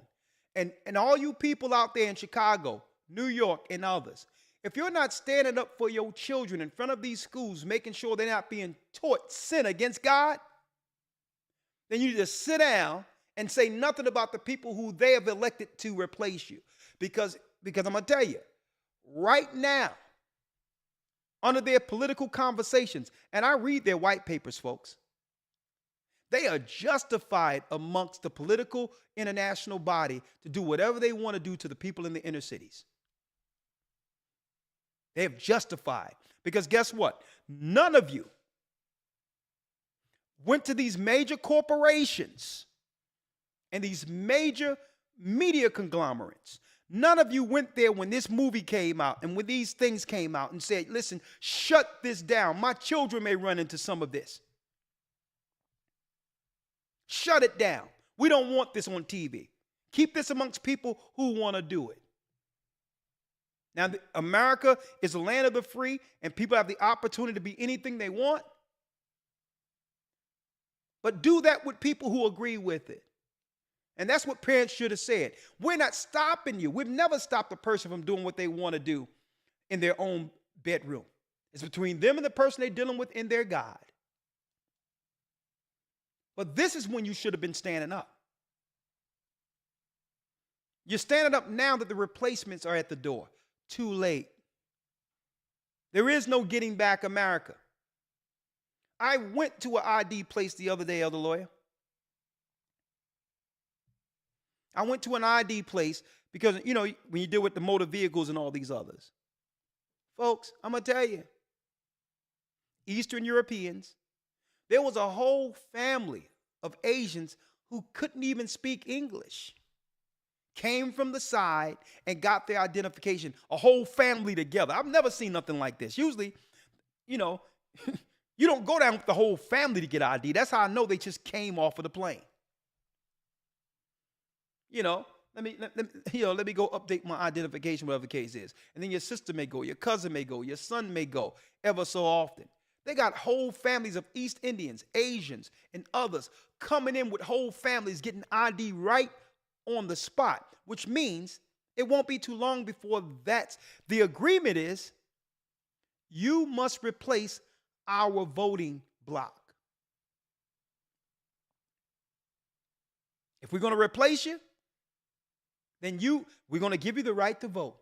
And folks, this is how you politically remove a people from relevance.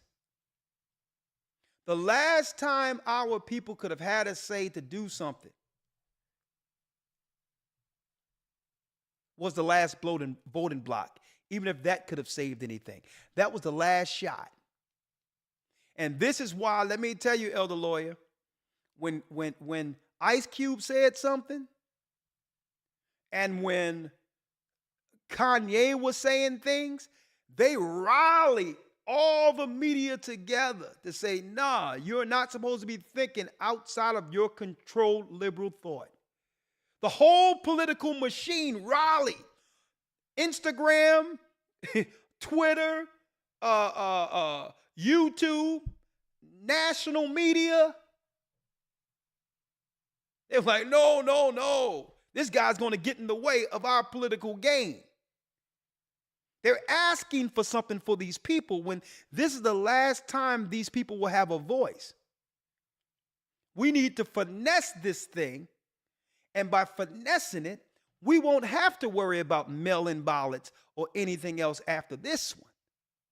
We don't have to worry about nothing because the replacements will already be here. And folks, it's already a quasi-civil war already politically. And that's why I showed that white paper earlier. It's about promoting the imagery of negativity and or sin and have the people attach themselves to it, which gives the world body the moral justification before the world to actually destroy any particular demographic that they have between the crosshairs. That's where we are politically. Babylon the Great is fallen. So guess what? Don't cry now.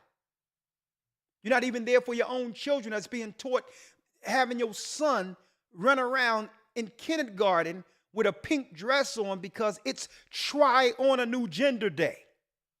But yet, where was your town halls then? Elder Lloyd, you have anything before we go to the calls? No, sir. No, sir. Let's go to the calls. Babylon the Great is fallen. It's fallen. Elder Lloyd, give me about 3 minutes. I'll be right back. What say you? 515-605-9327.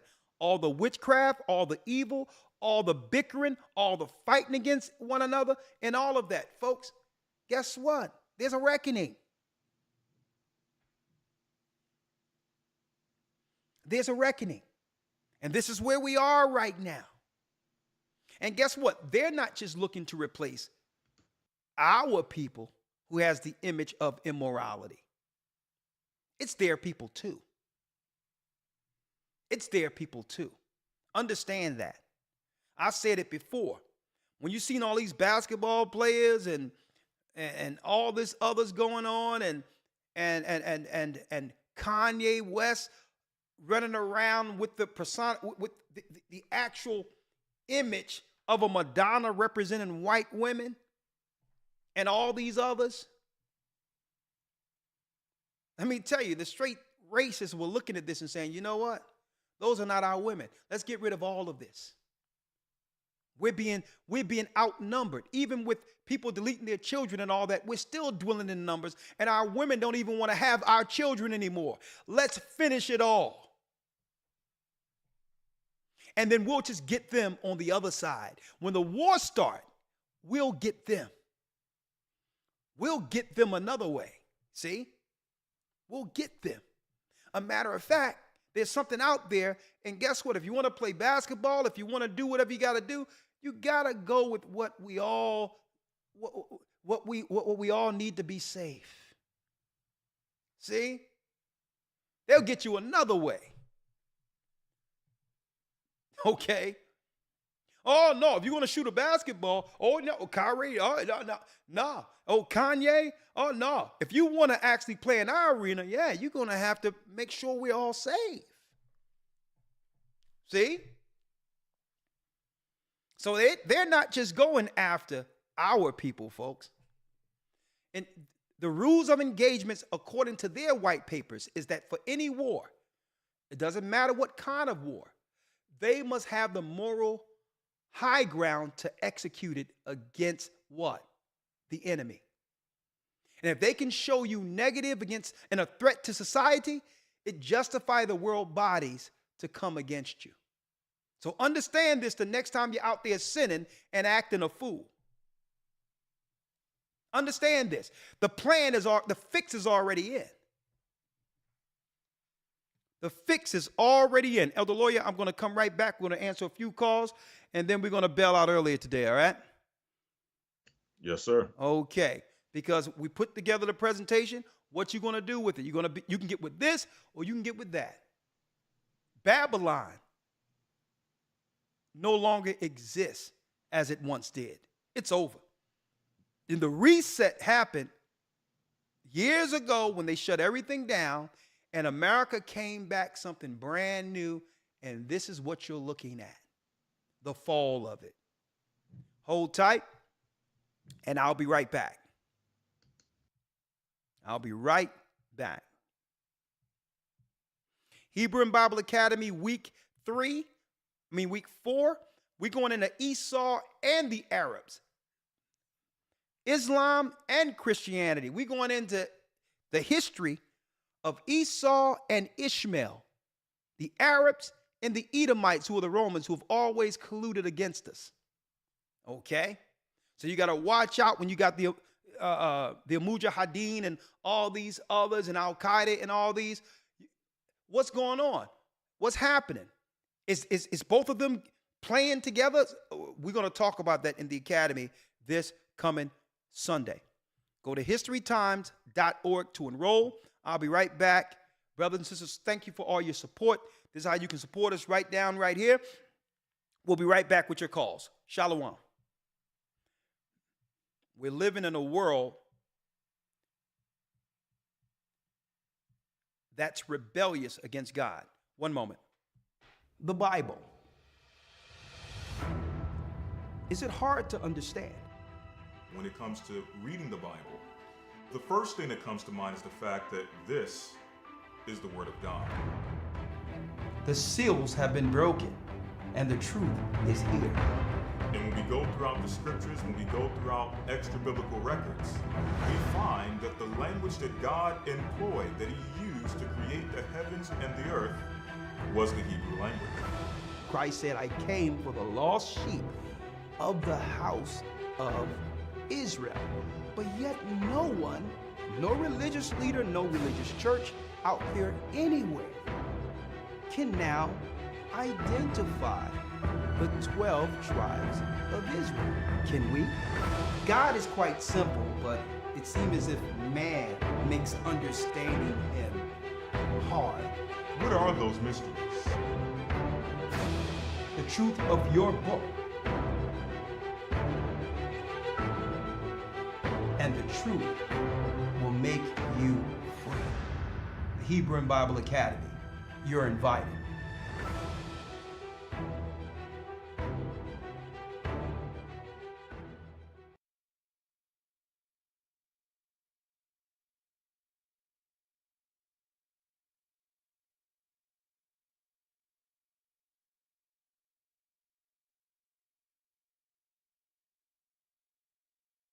All right. Yes. Live, and thank you, Elder Ramar. I'd like to thank you, Elder Ramar, for holding the calls down. Let me get straight to it. And thank you all for all your support. Thank you, brothers and sisters. And hey, it's okay because we got next. Of course, we have to navigate through this, but hey, this is what this A Gathering 144 channel is all about. Truth. And folks, let me tell you, the powers that be aren't backing down. They have put their foot on the gas and taped their foot to the floor, okay? They running this thing straight to hell. So we have to be like Abram and Lot in preparation for what went down, to prepare for what's next. And that's what this church is all about. It's not just about dropping the truth and giving understanding and connecting dots. It's in preparation for what's to come next. And this ministry have always been this. All praises be to the Most High. 515-605-9327. Okay? Let me open it up here. Blog Talk Call In. Yes, let's go.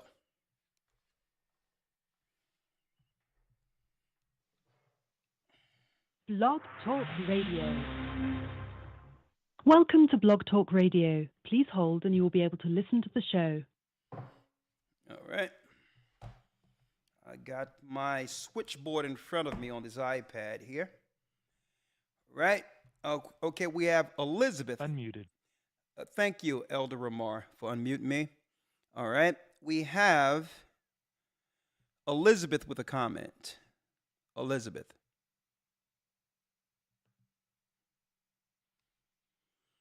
Shalom, Elizabeth. Shalom, Elder. Shalom. How are you? I just wanted to tell you, I'm fine. How are you? I'm doing well. I just called to let you know that my husband and I, my son, we participated in the mass baptism that you had on the 8th of September. Thank you. All praise be to the Most High. It was a blessing to meet you and Elder Lawyer and everyone. And I wanted to let you know that my husband passed this past Saturday. Oh, I'm sorry to hear that. You have my deepest sympathy. So, thank you. I just called to let you know that and to tell everyone that he loves you all and to keep me and my son in your prayers. Oh, sister, I'm going to give you a call off of this. Hey, let me tell you, sister, even Paul says that we are not to sorrow like others if we know that Christ died and rose again, that they who have laid down in Christ will return when he returns. He's okay. And listen, there's sorrow here, but it must feel good to know that he made a choice to choose Christ right before he passed over. Sister, I'm going to tell you, he's in the bosom of Abraham, relaxed and waiting for another opportunity to see you on this side. So I'll keep you lifted up in prayer. And sister, know that life doesn't end here. Okay, this is just the beginning. Christ died and he came back, and he's coming back with your husband. And Thank you, Elder. You're welcome. And it's a blessing that I had the opportunity to be a part of that rebirth, with you, meeting you and your husband making that choice to be baptized and have past sins, put away. And I feel for you, sister, but understand, Christ has him. He's okay. Okay? Okay. All right, bless you. And Thank you. I will be reaching out to you. Anything you need from us, the church, let me know. And I'll personally make sure you have what you need, okay? Okay. All right, thank you. Thank you. Well, bless you, sister. Shalom. Shalom.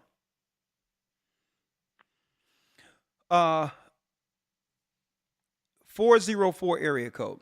404. Shalom, Elder. Shalom. Shalom, sir. How you doing over there? I'm blessed by the Almighty. Yourself. Great. You stay cooking over there in the proverbial kitchen, spiritual kitchen. I got to tell you. That's kind of deep. The discussion tonight, talking about the higher moral ground. So it kind of got me actually thinking about that.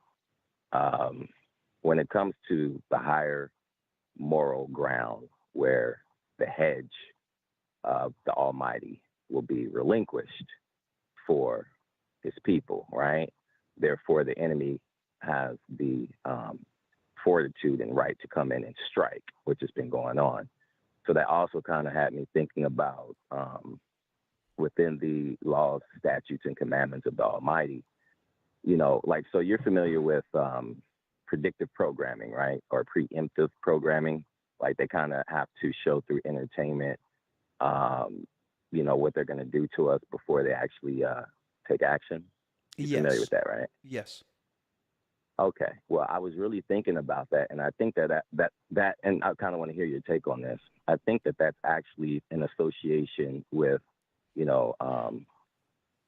God's USC code, if you will, in association with his righteous law.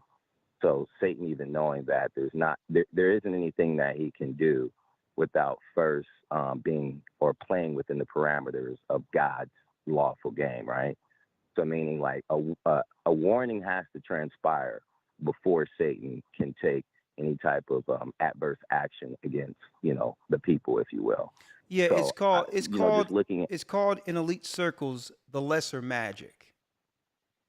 The lesser magic, according to their code, is they must tell the people what they're going to do before actually implementing. And that justifies, right? Because a lot of people look at movies and all these others and not realizing these are messaging. Now, if we become part of the program and begin to mimic what we see, we fall to the lesser magic. When really they're telling you we're justified in killing you for doing this. So they'll put out the Godfather. They'll make a total wicked person a hero. Only so that if you mimic and follow that programming, it justifies them taking you out. Bingo. There you go. So check this out. So I was looking at this. So like with all of, the major and minor prophets, right? What was it that they almost had to play out a metaphysical or metaphorical theatrical element before the people at the gates, be on one side, bind their arms behind them, right? And the people of Israel would stand there in awe. What is this prophet doing? It's metaphorical of they're showing almost through entertainment, right? What is to befall them metaphorically if they don't get themselves right. Kind of deep, right? Well, you put it that way, but these were signs that you could, in relation to what you're talking about, I can see how you're making that correlation. Even though it's from two different sides, but I can see how you've come to that conclusion. Yeah, so I'm thinking that's the way that Satan was able to, kind of bend and make entertainment. I actually looked into the etymology of entertainment. Enter meaning enter, to be within. Okay. Tain meaning corruption from within. So corruption from within. So I've actually deduced that entertainment itself is actually wicked, to corrupt from within. And then that's going to lead me into my question. And see, but you're making absolute conclusion when there's nothing that even Satan produced in the earth that didn't come with good also, starting with the tree of good and evil. Right. So, and that's the point. The point is the balance. So he didn't just have a tree of evil, even though it ended up being the worst thing that could have happened to us. It was something good in it. So the whole deal is, right? the whole deal when it comes to that, in the perspective that you're putting, entertainment isn't evil in of itself. And this is why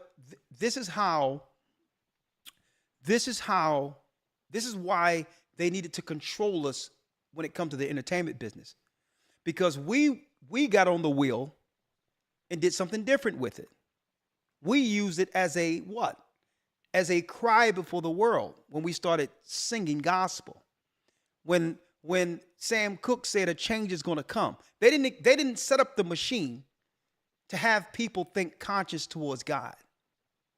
And that's why they just can't stand us. Because even what they made for evil, like even this internet and all this stuff we're using today, this was set up so that it can put everyone on the grid at the very end to be able to implement the mark of the beast and get rid of those who aren't on their program. So they meant it for evil, right? But it didn't meant me coming out of nowhere, standing on their same platform, exposing those who created it. So I can understand your dynamic, but it's not just absolute as it is. But I value your view, and you have the last word. Hurry up, get to the next call, sir. But I value your view. All right, yeah. So So I just wanted to, and I agree with you on that as far as like the duality, with entertainment and almost just about anything can be juxtaposed in any fashion, good, bad, yin and yang. So I absolutely agree with you on that. Question that I had in association with the moral high ground. I don't know, I'm a bit of a statistician when it comes to analyzing things from almost, any dynamic. I don't know if you've done this research, but I'm almost wondering what is the percentage of the people that whom are righteous that fall where the wicked are able to claim that precipitates that moral high ground to where they can come in, the godly hedge is removed, and start to decimate the people? Is it 10%, 20% wickedness, 50%? At what percentage does God remove the hedge for the people as a whole? Well, there's no scriptures on saying that I will remove your hedge if you sin to this percentage. The whole thing is the parameter is the law. The parameter is the law of God. And at the end of the day, every person has a conscience and know right from wrong. So there is no place where it say, okay, when the scales are tilted this way, God is gone. At any time, even when someone is buried in sin, if you grow a conscience towards the Most High to repent, he'll meet you there and deliver you, even though your sins is red as crimson, like Isaiah 1 say. So it's as long as you're living, there's an opportunity. There is no thing where, okay, you've sinned to a degree that the Most High cannot deliver you from that. There's no percentage. But I'll tell you what, if you're in sin, you're going to live the judgment in earth. The Most High will make it definitely hard for you. And what happens with that, when you're going through those trials, a person with a conscience can reflect to how they've gotten there. Okay? So that's the whole deal. When you're going through the trials, even though people are too proud to tell others when they're under some level of judgment, to themselves within their conscience, they know, if I wouldn't have done this, I wouldn't be here. And still at that point, through that reflection, reflecting back and owning it, not with people, but with the Most High, he can still pull you out of it. So the barometer is, as long as you have breath, that's the barometer. Because once you're dead, it's final. Okay, you got it? Yeah, I got it. My brother. Appreciate you, Elder. I appreciate you. Bless you. Shalom. Shalom. Chase has a question. Elder Ricard Shiar, how you doing, brother? This is Chase Bigsby. Chase Bigsby, how are you? How you feeling? We gotta laugh every time. I'm doing good. That's good to hear from you. I'm doing good. I'm doing okay. Hey, all right. Listen. The brother before, I had a whole setup thought process what I was gonna talk about, and the brother before talking about what he talking about, and I said, you know what? When he was talking about that, I don't know. I just gotta say it, man. I'm struggling. I'm struggling hard, man. You're struggling with what? Talk to me. What you struggling with? I tell you what, I'm struggling with knowing too much and not perfecting. And I would say my biggest downfalls is I drink. I like to drink a little bit when I get off of that. That relieves me. Okay. That's the main thing that really kind of is my thing. I'm not saying just that, but you drink what? The biggest thing, huh? You drink what? Oh, it don't really matter, man. I drink a beer every now and then. It's afternoon. Listen, brother. The Most High says, it tell you in the scriptures, a little wine for the belly and strong drink for those who are ready to die. So brother, the whole, I believe in what you're saying. Yeah, so the whole deal is, do you want to live? If you want to live.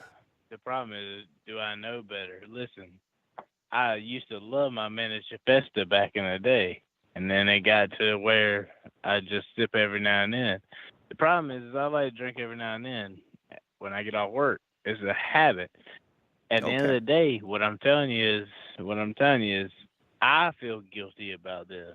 Well, listen. Every day I feel guilty. Well, this is what you need to do, brother, because really, I'll pray for you. But what you have to do is, believe it or not, set a fast for yourself. And, you know, not a fast of food and water and all that. Just set a fast and say, you know what?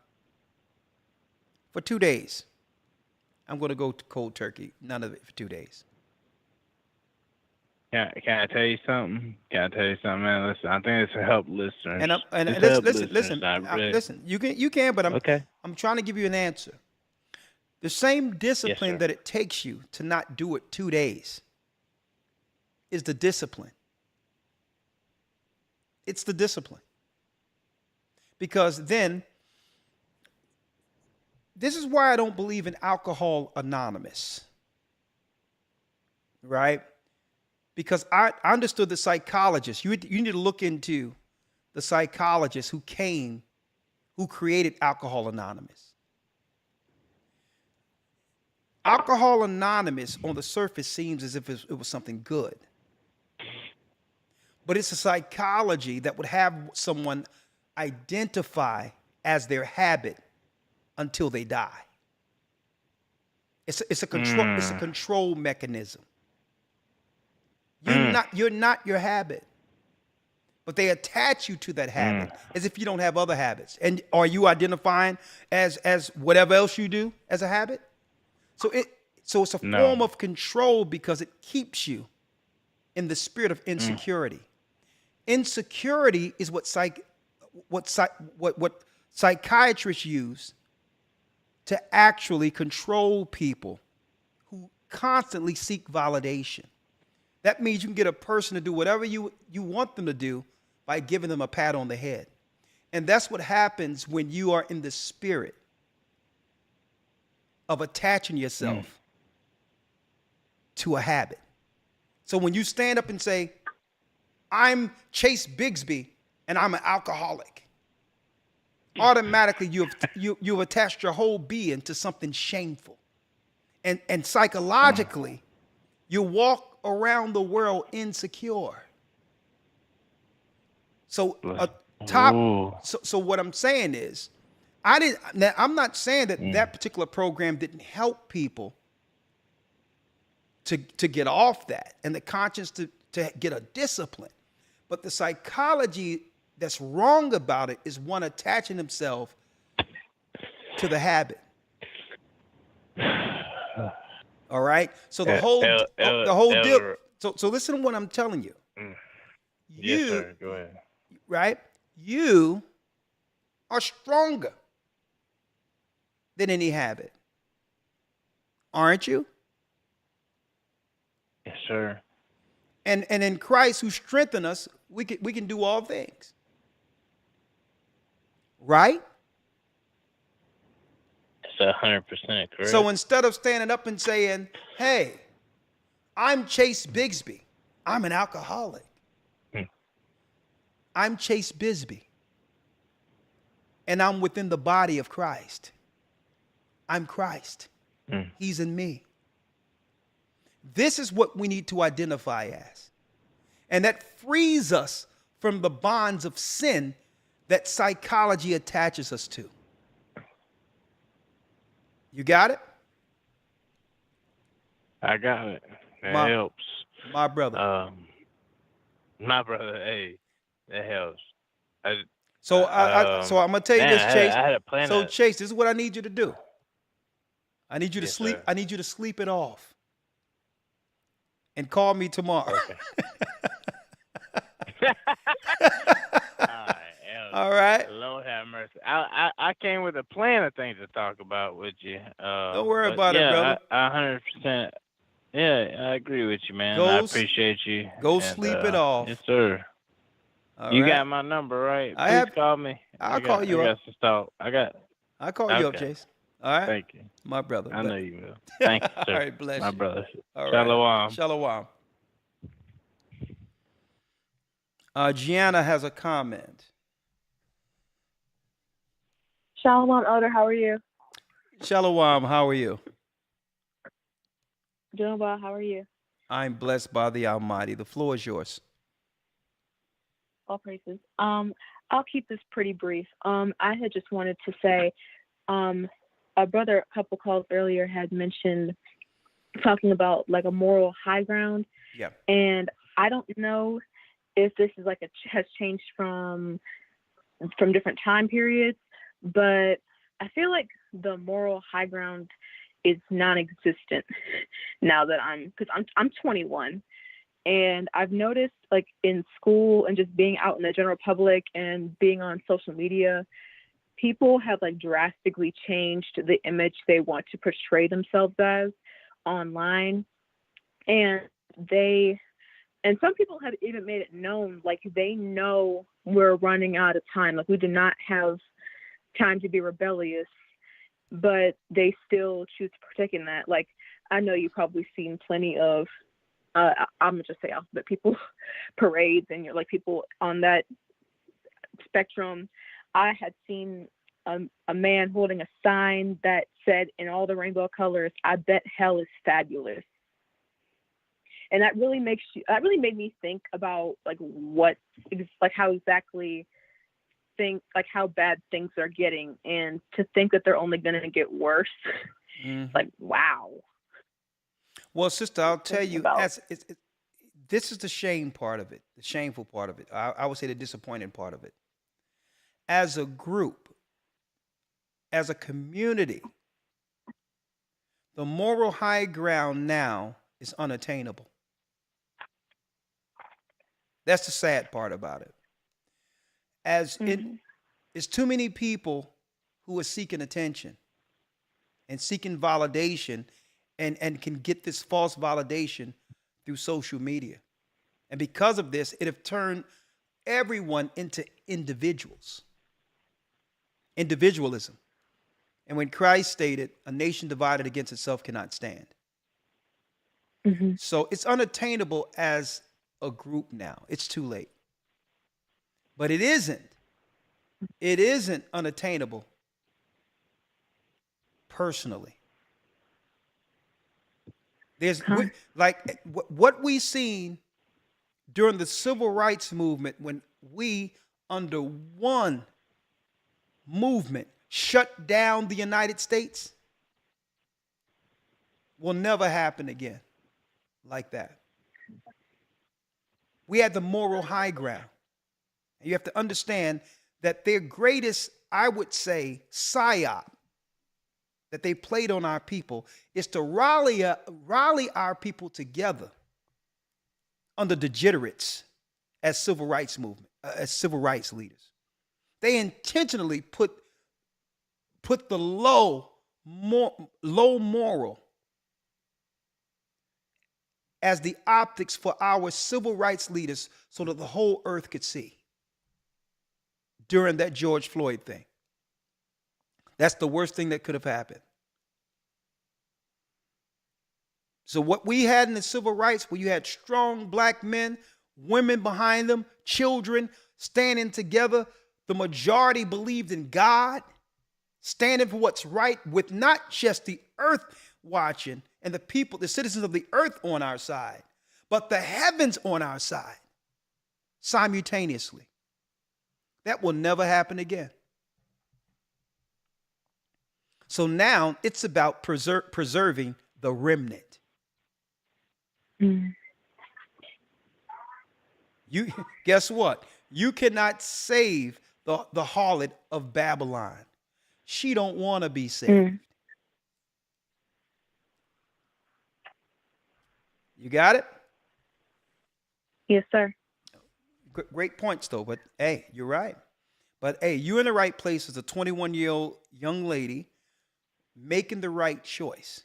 When there's many choices out there for young girls to totally waste their life only to regret it when they're too old to do something about it. So what you don't, sister, so you as a young lady, do what's right in your prime, and you'll be better for it.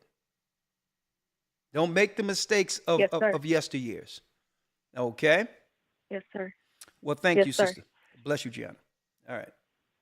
Shalom. Shalom. I have a few more, and then we'll conclude our broadcast. Greg has a comment. Hold up. That's Mika. Mika, then Greg. Mika, then Greg. How are you doing, Mika? I'm hanging in there, Elder Ricard. Is that a parrot? I was called. Is that a parrot? What is that behind you? That's my grandson. Oh, that's a baby. Oh, Lord have mercy. Feed that baby. Go on. Yeah. Well, I got some bad news. You remember how I always call you and asking for prayer for my daughter? Yes. I don't know if you remember. Well, the other morning they found my daughter on the 605 freeway on the shoulder. They found her body.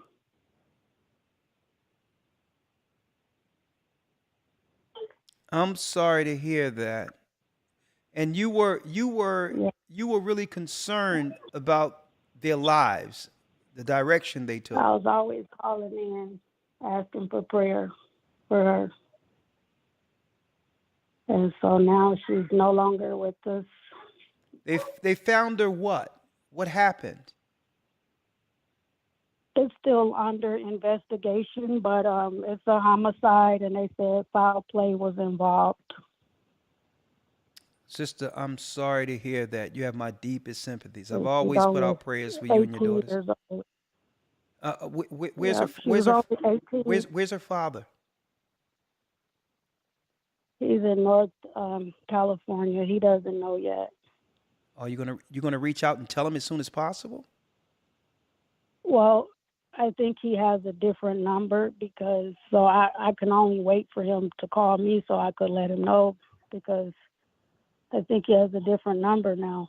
You can find him. Go scour Facebook, scour social media. You'll find him somewhere. And how old was she? I'm sorry, you have my condolences. How old was she? 18. Huh? 18. And 18. 18. And you said you was concerned about her environment. What I mean, could you care to share what was going on there? You wasn't specific, but what was going on there? Well, my daughter met the wrong guy. And the guy is And in what he took using advantage. it was a guy into the streets? Yeah, it was more like a sex trafficking thing going on. Ma'am, I'm so sorry. I'm so sorry. Yeah. I'll make sure I put my prayers out for you, Mika, and I'll be giving you a call, okay? You have my deepest Well, I sympathies. appreciate it. All right. Shame. Phew, this world. And it only gets worse because what I'm seeing, it's time for our people to come in, repent. Judgment is here. And it's time for our people to do what's right, because I'm going to tell you, even some of the people they're letting over in the city, in the country right now, it's nothing for them to snatch people up and do all types of things. I'm going to tell you. I'm going to tell you, who knows what was behind that? Because some of these people in these other third world countries coming over here from, the Middle East and all these others, it's nothing for them to snatch a person up and all that. That's normal activity for them if you aren't in their family, if you are, especially if you're black. Now imagine these people who are coming over to the United States. Not to say that this happened, but I need them. I hope they find these people. But a lot of these people are suspicious that are coming into the country. Me and my brother was on the side of the road where we were driving on this road on the highway, and I seen near the exit 2 suspicious Arab guys, right? 2 suspicious Arab guys, as if their car was broken down, trying to flag the car. I ain't see no smoke or nothing. Talking about, and hey, my brother was like, "Hey, June, you want to show up for a second and get some help?" I'm like, "Listen, I got some constitutional help. Okay, all right. We're gonna drive by, and they can get help somewhere else, because I got a class to teach. I'm not trying to get caught up into some Jacob against Ishmael event on the side of the road, because I'm going to teach class tonight. I will come out victorious." So I kept rolling. So there's a lot of suspicious activity that's going on. A lot of suspicious activity. So they're hanging out from these other countries all over the place. So who knows? I just pray that the Most High would receive her in habitations. And I'm shocked. I'm hearing this and it's knocking me back. I'm hearing an 18-year-old young lady. Greg has a comment, and after that we'll end the call with the 216 area code for tonight. Greg has a comment. Yes, sir. Can you hear me? Yes, sir. Shalom. Shalom. Yes, I have 2 quick little comments. First one is real quick. Yeah, it's definitely been a spiritual thing going on. I think with the callers that I've heard since I've been online, because I didn't get up here about 5 callers ago, but everybody is going through something. I think we've all been feeling this spiritual attack on us and everything. So I've been breaking through a lot of habits that's trying to come back and little things myself. So I just been trying to hold on or whatnot.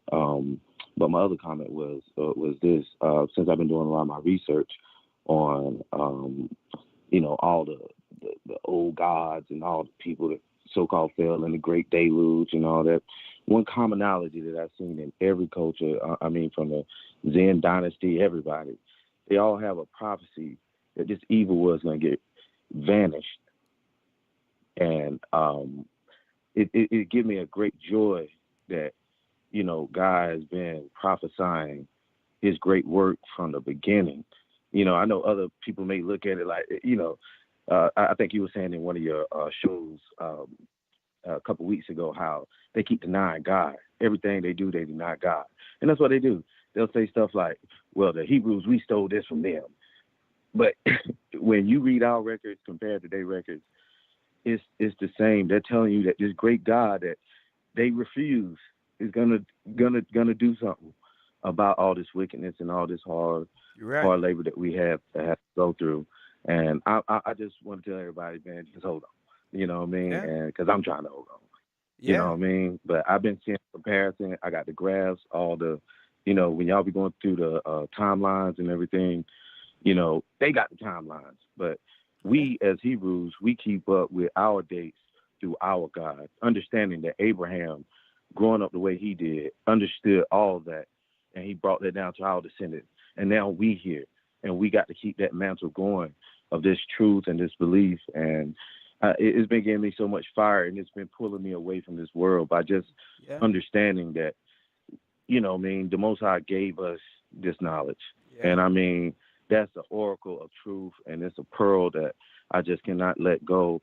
And if I can hold on, everybody can else hold on. I done been to prison and everything since I've been in the truth. So again, I'm just giving all praises to the Most High for everything. Thank you, my brother. And keep doing y'all research. Thank you, my brother. And I keep believing in the God. And this is the last thing. This is the last thing. It says in Joshua that you can either serve the gods before the flood or the one that we serve now. But for me and we're gonna serve God. So again, I'm paraphrasing just to cut time, but I just tell everybody just hold on to our God, man. Yeah. It's gonna change. You know what I mean?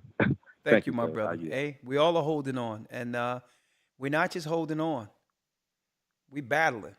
We're in the real war, the realm war. Thank you, my brother. And you know what? Praises. Just hold on. We'll win. I mean, there's many battles, and through battles, there's casualties. In war, there's casualties. But the Most High says that there's a great kingdom beyond all this darkness, right? So, and I know that other realm exists. Heaven is coming to earth. I know that, I'm going to tell you, a time of total rejoicing is coming if we can endure the trials of the final hour. And we're definitely nearing that final hour. That final hour in the Bible is the last 7 years before consummation. Sax player extraordinaire. Oh, when the saints go marching in. You were just talking about it. Yes, sir. It's almost that time, huh? Yes, sir. How are you? The floor is yours. I'm doing all right. Update. My wife, she's recovering from the hip surgery. She's doing pretty good there. All praises. Taking it slow.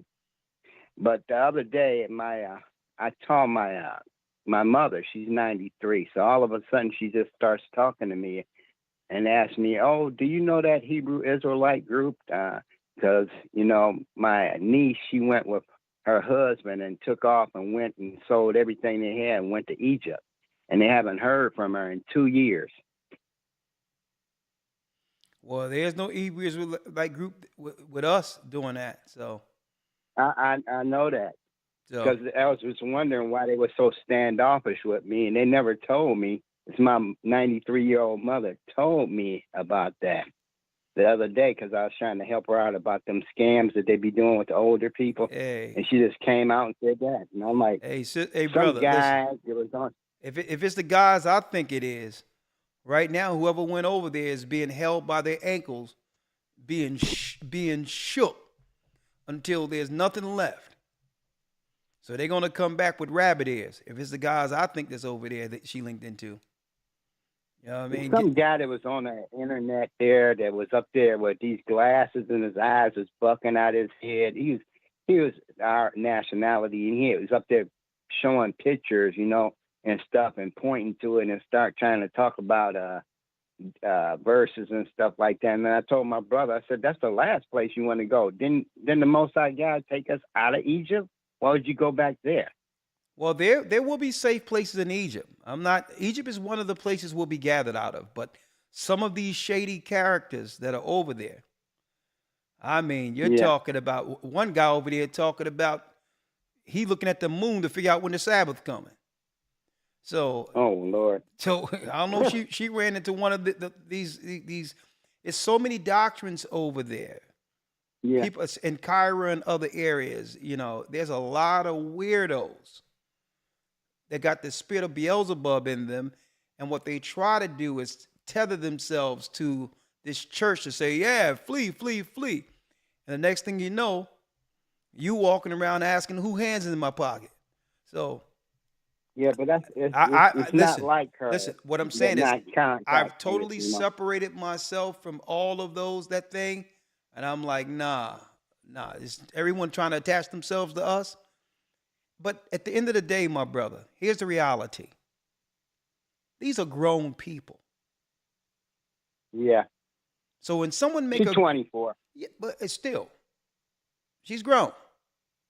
When someone make an adult decision outside of guidance, they have to live with their decision. And at that point, it's in the hand of the Most High. These people are not victims.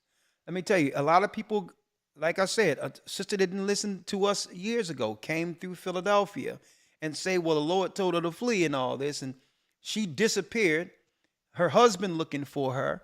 And then, you know, she wasn't even out of church. She was from Jersey somewhere. And we told them, these guys over here is going to these guys ain't about nothing you about to link into. And next thing you know, it goes exactly how we said it's going to go. You know, okay. They grab you by your ankles and say, okay, now, now through your money, I can survive another 2 months in this country. And then they get online and use their family and all that online to fish for another what they would think is a sucker. Exactly. Extortion. So, hey. So we warned them. But I have one thing that's good. I went back to I'm going for my master class. Okay. I'm going to Juilliard. Okay. Juilliard Music School. Okay. Pretty good school. Blessings. All right. Yeah, I'll be a teacher. Hey, brother. Hey. Get it done. Get it done. Well, brother, okay. Just call in for the Patreon because I'm about to break down in a second, okay? Yeah, but there's something wrong with the Patreon. I try to talk to AC and I'm paying the money, but they're not letting me connect in the Patreon. They're taking the money out my account, but every time I go there, it's not working. Okay, there's something different now. When you go to Patreon, you got to click on, you won't see the video. You got to click on that link and it'll take you to Vimeo. You have to view it differently now. They changed the outline of the whole page.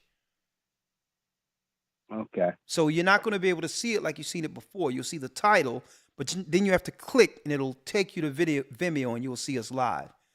And what I can do is I can make sure AC reach out to you to fix it before Friday, okay? Okay. I appreciate that, brother. I really appreciate you. And we'll talk soon. Bless you. Okay. All right. Shalom, brother. Shalom. Shalom. Shalom. I'm glad. I'm happy healing with the surgery. Blessings. Oh, thank you. Bless you. Bless you. Happy healing. All right. Shalom. Shalom. All right. 562 area code. Shalom. Hey, shalom, brother. Shalom.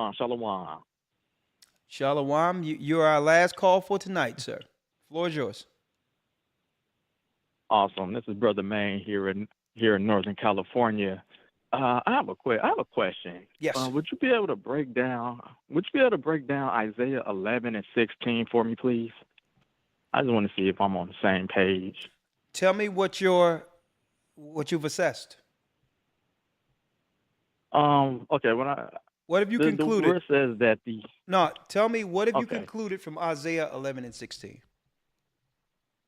Okay, from Isaiah 11 and 16, where it says the Lord was smiting. Let me grab it real quick. I had it here. Here we go. Isaiah 11. Okay, so what I have concluded from Isaiah 11 and 16, where it says the Lord was smiting, I believe it says the streams into seven ways.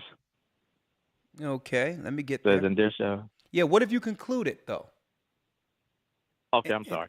So the thing that I've concluded that is this is a future prophecy, correct? That is a future prophecy.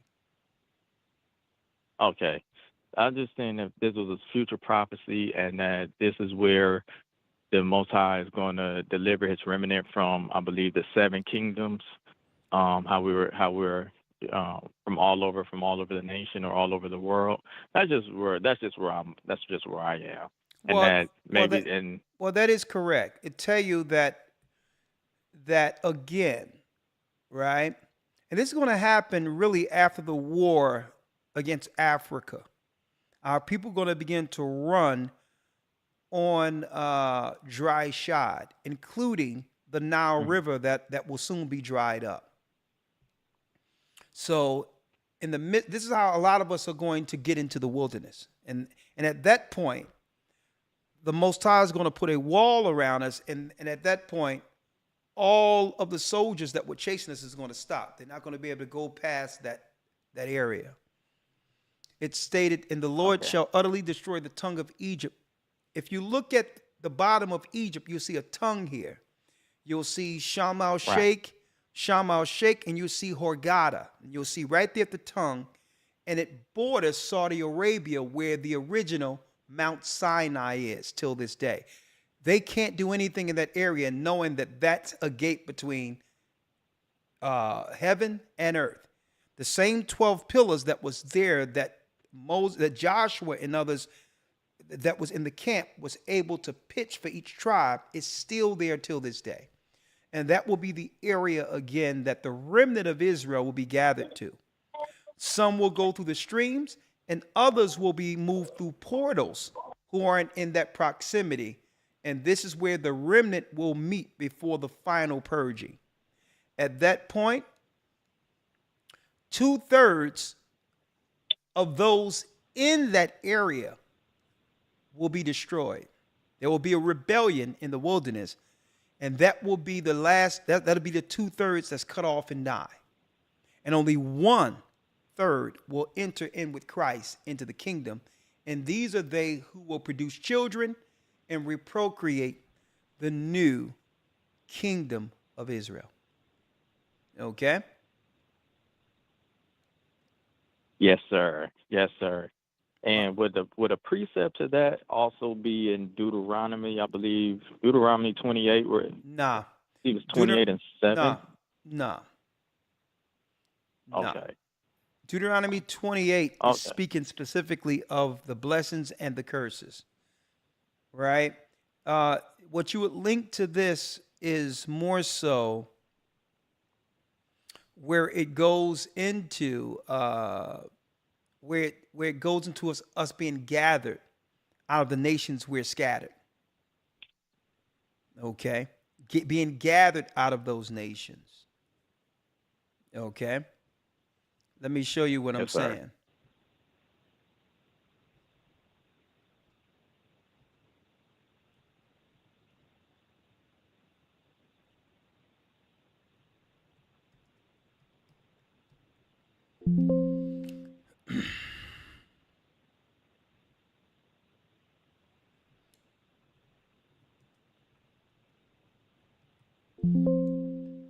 Let me get it here in the Old Testament here. Ezekiel 20 and 33 on down is the prophecy for that.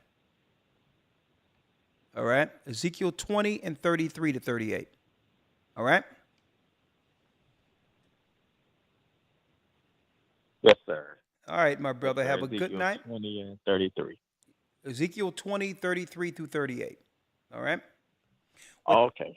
Okay, with that concludes our broadcast for this evening. Thank you for Elder Iraq and Elder Ramar, Elder Dell for moderating and setting up the broadcast at Blog Talk for us, Elder Ramar. Thank you for using Blog Talk Radio. Thank you, Elder Lawyer. You have a Goodbye. pleasant night and a good night's rest. Thank you. I appreciate you, my brother. Yes, sir. You do the same. All right. And with that, I'm going to say I'm Elder Ricard Shiar signing out from our weekly broadcast. Keep in mind, we're living in a nation that's in rebellion against God. Please do what's right and fall on the righteous, the right side of judgment. As long as you have breath, there's time.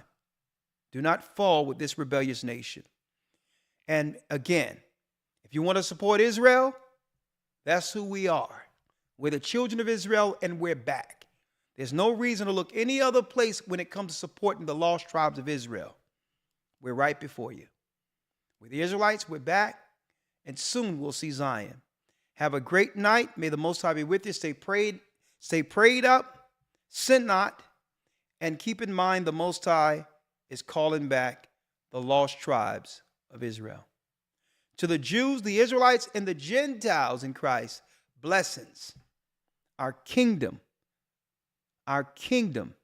is at hand.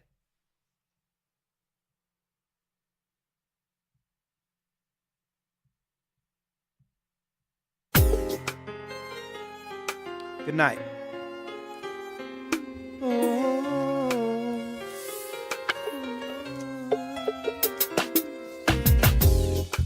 The East is where we're from. The 12 tribes of Israel. In 721 BC,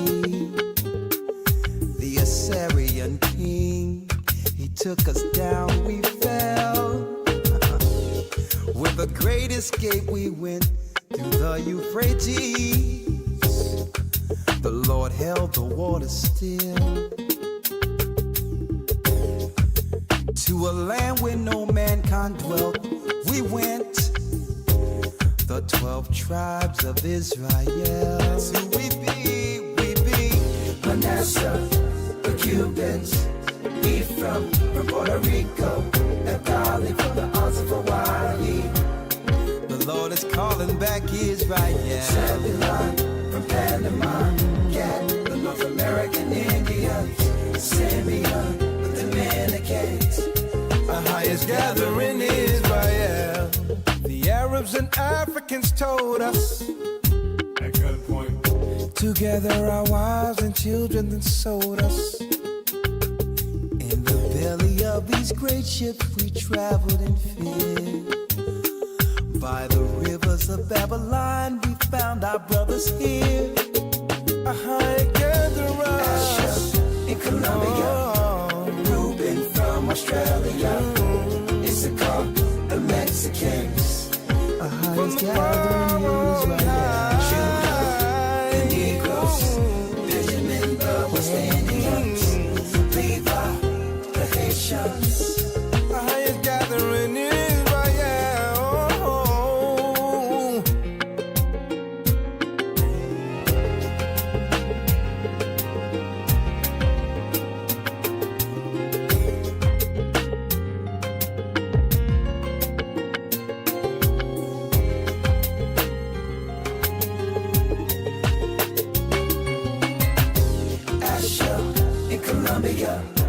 Reuben from Australia, Issachar, the Mexicans. That's who we be.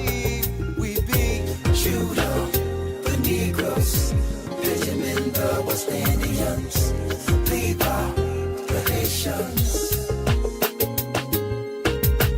Manasseh, the Cubans, Ephraim from Puerto Rico, Naphtali from the Isles of Hawaii. The Lord is calling back Israel. Zebulun from Panama, Gad, the North American Indians, Simeon, the Dominicans. Our highest gathering is